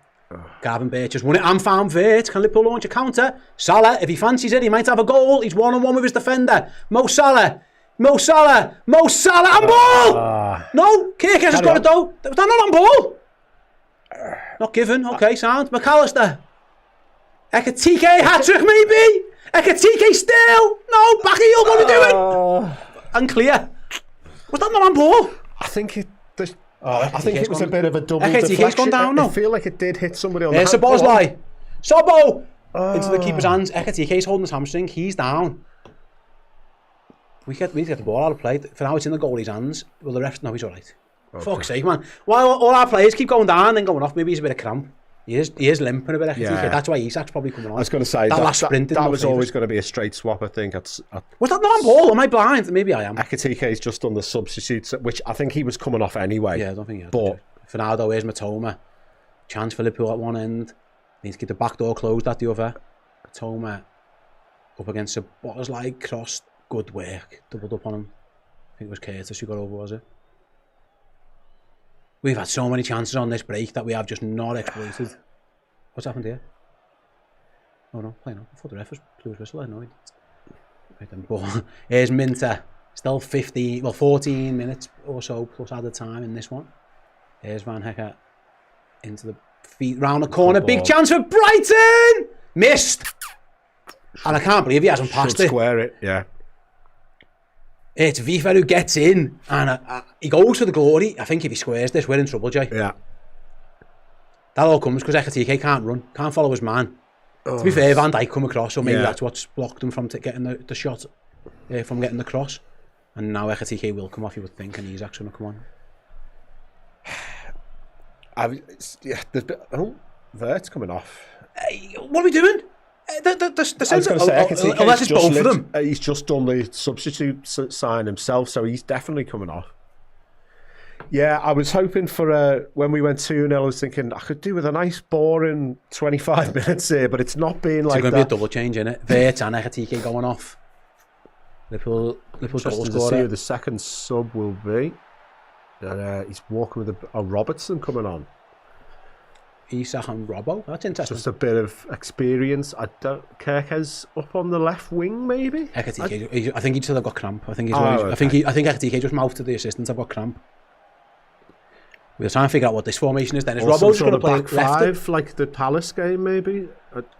Unless Robbo's going to play like leftish, or like left wing in front of Kirkes. Yeah, or the other way round. I don't know. We'll have a look because I know Robertson has had that with Kieran Tierney for Scotland, where one of them's been in front of the other. Robbo's definitely more advanced here. Kirkes is back. Oh, fair enough. Liverpool are playing 4-4-2 here. That's what Liverpool are doing. Salah up front with Isak. It's 4-4-2. And Robertson's playing left wing. Curtis Jones is playing right wing. That's your formation. Isak and Salah up front. 4-4-2. Here come Brighton down there right again, the centre half. Someone's going to have to go over. Kirkes goes in and wins the ball off Minter. Does really well. Can we launch a counter? It's Alexander Isak. Needs to find a pass.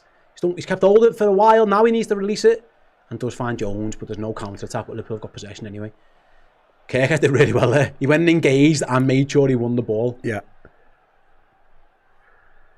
I think other than that, he dived in on Minter. I think he's been pretty good today. Nobody's found him on the overlap, so still.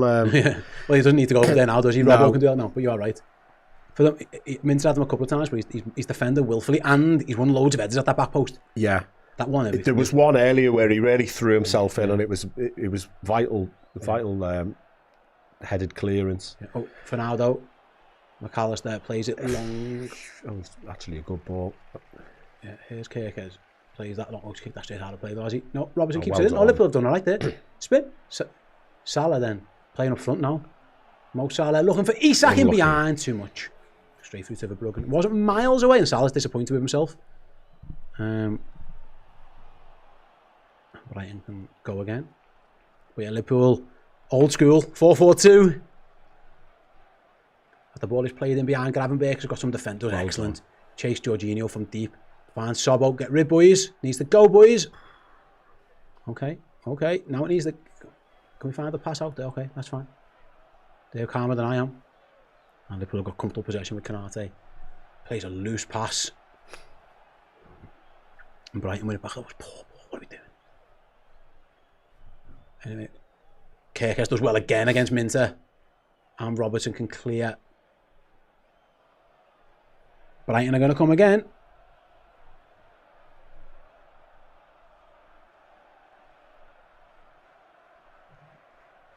Right then, ball switched over towards Matoma Jones. Well Excellent. done. And Sobbo can mop up. Brilliant by Curtis Jones. He's got it back now. I think it just needs to go, boys. I think it just needs to go, Curtis. He's giving it. What are you doing? Now he's fouled. I mean, in the end, he seemed in control. That had to go. You just I mean, said fair 30, enough. 30 seconds ago they're a lot calmer than you. Fair enough, Tell you right? what. Fair enough, because he got fouled and he was in complete control of that. But my heart was in my mouth. Yeah. Jorginho, he hasn't had a good game at all. No. He's going off, and in comes in-form goal scorer Danny Welbeck. I'm surprised it's taken that long, really. They've also taken Hinselwood off. And it's Kostulas who's coming on for him. And we are, 8.5 minutes away from another 3 points for Liverpool. And yet, we are still nervous. I was going to say, it's so much nervier than 2-0 with 9 minutes of normal time to go should be, but... That does. Anyway, here's Jones on the edge of their box. Now Curtis twisting and turning in the other box, which is where you'd rather him be doing that kind of stuff. Goes back out to Gravenberch. Robertson playing in that left wing position. And he goes back. Liverpool just trying to keep... I think that's not the end of the world. Yeah. We can keep hold of the ball. Curtis gives away though. Right on cue, sorry. My fault.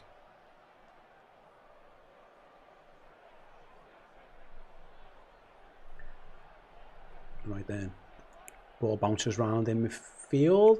I think Van Hecke just handballed it. Yeah, he did. And it's a Without wishing to jinx it, I've just got a vision of Mo Salah, 90th minute, bow celebration on the break. I know this is a niche stat from Michael Reed, but I'm going to bring it up to you.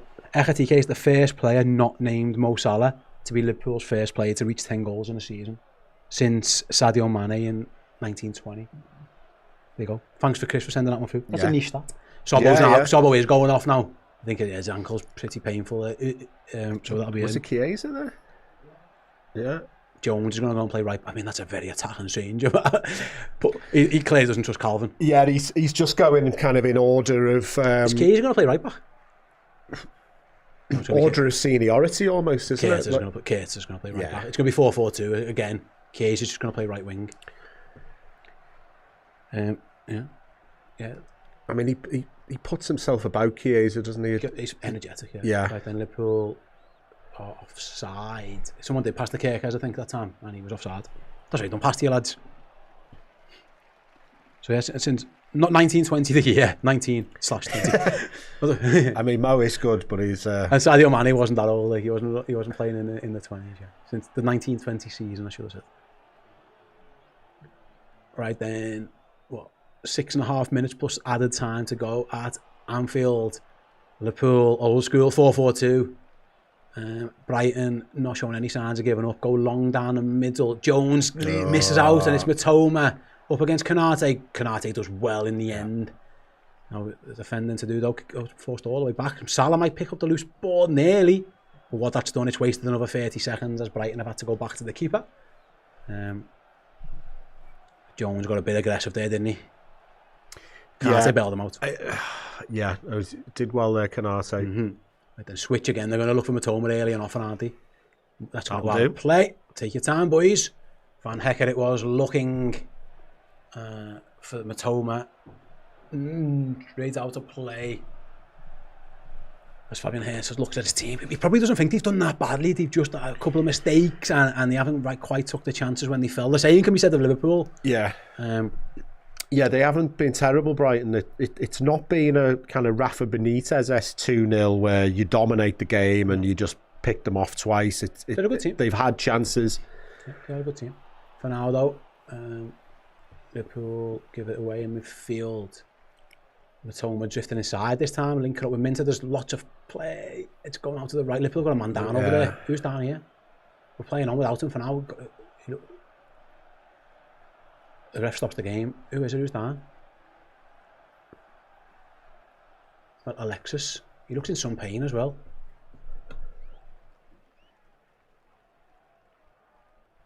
I'm not sure what happened to him. No.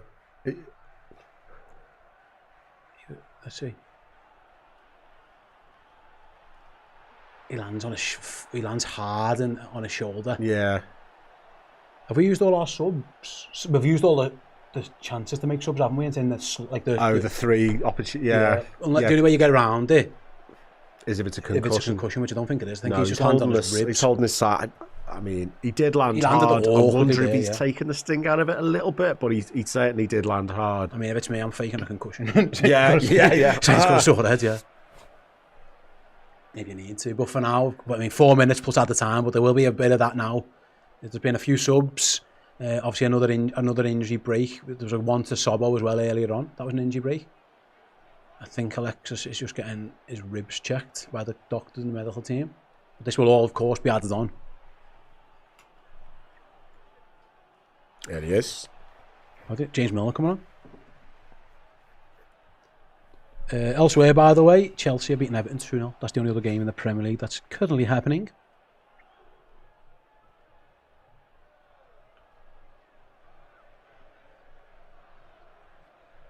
I'm sure James will get a nice ovation. Is he 40 now? He's getting on for 40, isn't he? He looks good. I know he's famously doesn't. He turns 40 in a couple of weeks. Yeah. 4th of January, he'll be 40. He's on. He looks. He certainly looks after himself. I don't think I'll be looking like that when I'm 39. But there you go. Mate, you've never looked like that. True. But then he's never enjoyed 14 pints of Guinness on Friday night. So who's the real winner? Yeah. All those titles and success, but like if you've never been down the blob shop for a session, who's the real winner, James? Right, then we're back underway. Liverpool are down to 10 men at the moment as Van Hecker strides forward and crosses, and Dunk misses out.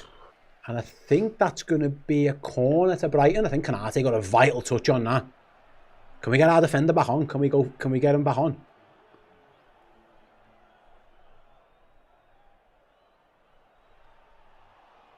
Right, then corner to Brighton. Good defender at the back post by Kanate. Switch on, boys. Switch on. In swing and corner for the visitors then. In it comes. Headed by Van Dijk over his own bar. He was saying he was fouled. Referee says you wasn't. He comes to, I mean, he almost headed that the wrong way. I don't think he was meaning to go over his bar. No. He kind of got spun around. So replay. In it comes again. Headed away again. This time at the front post by Alexander Isak. That's a good header as well. Really strong header at the front post. Throw into Brighton. They're going to keep the centre halves up.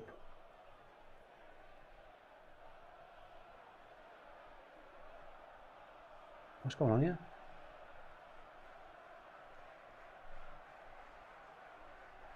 Oh, are they lining up a long throw? Is that what it is? Looks like it. And then here it comes. Long throw comes into the box. Headed behind. That should be a goal kick. Goal kick, isn't it? That'll do me. Yeah. More seconds tick by into that final minute of normal time. I think it was Vifa whose header went behind, or a little flick went behind.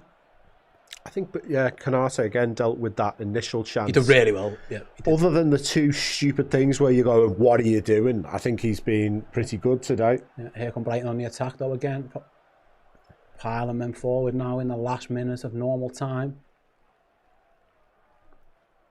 Here's Minter. He's going to cross all the way over across the Matoma, chest it down. Get there. Oh, he's done well. and he's gone wide. Oh, thank goodness it wasn't a great shot in the end. We saw him score at Anfield last year. Didn't quite manage it this time. Kadioglu has got that on his locker because he sends Chiesa for the dummy. See you later. But then his curling effort just drifts wide. Yes, Dickie Red says Millie would enjoy 14 pints of Ribena. He would. Right then, we are just about to go into added time. We'll find out how many go up on the board now. Liverpool lead by 2-0 at Anfield. Do you reckon your we'd go purple if you drank 14 pints of Ribena? Might do. The board's gone up and it's 8 minutes. 8 minutes for Liverpool. 8 minutes to defend, boys. As Liverpool win a throw-in. Good defending again by Kirkers. I know he had an iffy couple of moments where he got sat down, but there he's done a decent job there again. And that ticks by 30 more seconds, go off the clock. Liverpool not that far away from a much needed win. I think Alice lost just asking how did we get to 8 minutes. I think to be fair, there's been a lot of subs, a few injuries. Yeah. But here come Brighton on the attack. Gravenberch can get there and find Salah. Salah is just going to have to chase that. Lewis Dunk's going to come across too. Dunk goes back to his keeper. Brighton can play out from the back again. Liverpool again in this 4-4-2 shape now. As Brighton pile over the halfway line. Good interception by Gravenberch, and Chiesa picks up the leftovers. Just run with it. No, Chiesa's going to try and find an ambitious ball to Salah. Don't think he needed to do it. But no, he could have gone for the head of the corner and killed a couple of minutes. But yeah, he could have. Salah is the out ball on the counter, but I don't think that needed to be it. Yeah, but it was a vital interception by Gravenberch because Matoma might have been free. Anyway, here come Brighton again, piling forward. Van Hecker out wide to Minter. Minter up against Kirkers again. Cuts back, crosses. Header away by Gravenberch. He had a couple of vital moments recently. And Salah on the edge of his own box does brilliantly well. Can Liverpool... Now it's Chiesa. There we go. It's a shit pass towards him, but he's going to get there. It's Chiesa into the box. Federico Chiesa goes for Salah. He's missed. Oh no. There was the goal. No wonder you're on the bench, lad. I was going to say, get him out. I thought I can see the bow celebration coming out in injury time, but that was the big moment, the Hollywood ending, and he fluffed his lines. Chiesa did so well to find him. I thought Chiesa should just have a shot, but he actually picked a perfect pass. Oh no. Salah just can't sort his feet out. And over the bar it goes. He's leaning back as well, isn't he? That's why you're on the bench, lad. Yeah. Anyway, a few more minutes passed off the clock, but here come Brighton on the attack again. With Minter, again, going to cross it. This time it's taken down on the edge of the box by Brighton. The shot is not going to come in because Virgil says no. Well done. Salah tries the battle, gives it away though. Get over, boys, get over. It's Minter this time up against Robertson. Cross is going to come in again, hard and low. Alisson misses it. Chiesa clears. Gravenberch blocks. Oh, and Liverpool scramble that one away. Don't know what Alisson Becker was doing there. He just missed it. Again, heart in mouth stuff. And Federico Chiesa was alive at the back post, thankfully. And Brighton, they will not give up. Here they come again. Kadioglu again. Lewis Dunk. Danny Welbeck. Lewis Dunk. They're going to try and stretch the play. Cross is going to come in again, deep towards Alisson this time, claims it. I think it was Milner who put it high. Alisson got lucky there. Someone's on the floor, but possibly a bit of cramp, bit of time wasting as well. Oh, he was limping there, Kirkers, in the build-up. Did Alisson touch that? I think he does, yeah. I thought he just missed it. I don't know what happened here. No, okay, now Liverpool got a bit of cramp with Kirkers.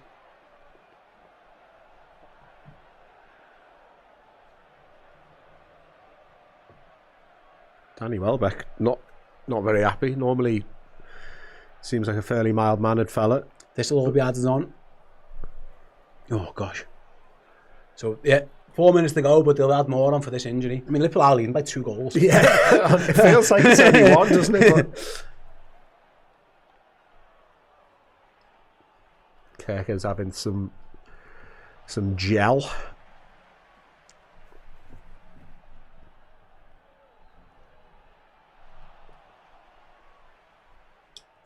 Mamadashvili and Ekitike. I don't He's know in what language they're conducting that conversation in. But He is in some pain here, Kirkers, with this cramp. He'll have to go off. That will be added on. I mean, Liverpool do have Andy Robertson. He can just come in. yeah. He's got to jog off.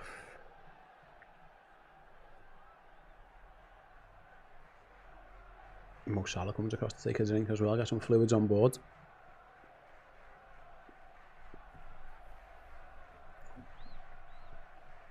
And are we back on the way? Yeah, Alisson has the ball. Liverpool down to 10 men. As Kirkers has to take that 30-second break. So Alisson does the right thing and just kicks it as far as he can. Salah's clearly far, but the ref says to play on because Chiesa's got it. And he's found Gravenberch. Go on, lad. That was Isak. Alexander Isak. Where you going? Okay. Keeping the ball. That's fine. That's fine. Liverpool have only got 10 players. I thought he was going to go for goal. Didn't. Oh, give it away now. What are we doing, boys? Poor pass by Andy Robertson. Kirkers is back on, but he is limping. He has got a proper cramp there. You'd have to. I don't know why Robbo should go left back here and Kirkers should be right left wing. For now, though, Carry on. Chiesa gives the free kick away. That's very central. As he fouls his man. I think if he's struggling as bad as he looks, Kirkers should go and play left wing. For now, though, Brighton take the quick free kick. They played it wide left. Minter's come over here. He can have a little goal against Chiesa and goes past them. And crosses. And it gets all the way to the edge of the box. Salah can get there. Oh, no, Mo. There's Mo fans a counter attack if he wants one. Got a man over. Van Dijk's coming up with him. Van Dijk and Robertson. Oh. Salah! This pass is dreadful. Straight to the keeper. Mo! And Robertson's out of position now. It was Van Dijk and Robertson on the counter with Mo. I can't believe he's just done that. Salah just kicked it straight to the keeper. Oh my God. Brighton have kicked this. Oh no, he's kept it in. No, he hasn't. Oh, unlucky. If that goal kick to Liverpool, that pass by Salah was as bad as you can get. Mo. Just denied Andy Robertson a goal. And Virgil van Dijk was striding for. What's that? Yeah. Virgil van Dijk couldn't believe it. He could give it to Van Dijk's feet, or like, you know, I think Robertson was the right ball. That was our centre half and our back up left back. And Salah just kicks it straight to the keeper. Anyway, 1 minute to go plus whatever they had on for this little break. Liverpool had the goal kick, thankfully, so chill your beans. Liverpool have not been good on the counter-attack, by the way. They could have put this game to bed. They could have been 5 or 6 had they been better on the break. But for now, we're just playing out the last few remaining minutes. Although Brighton will continue to attack.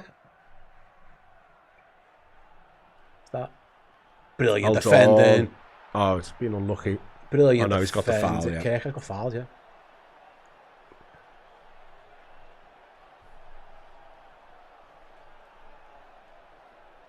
Brighton aren't happy, but it was a foul.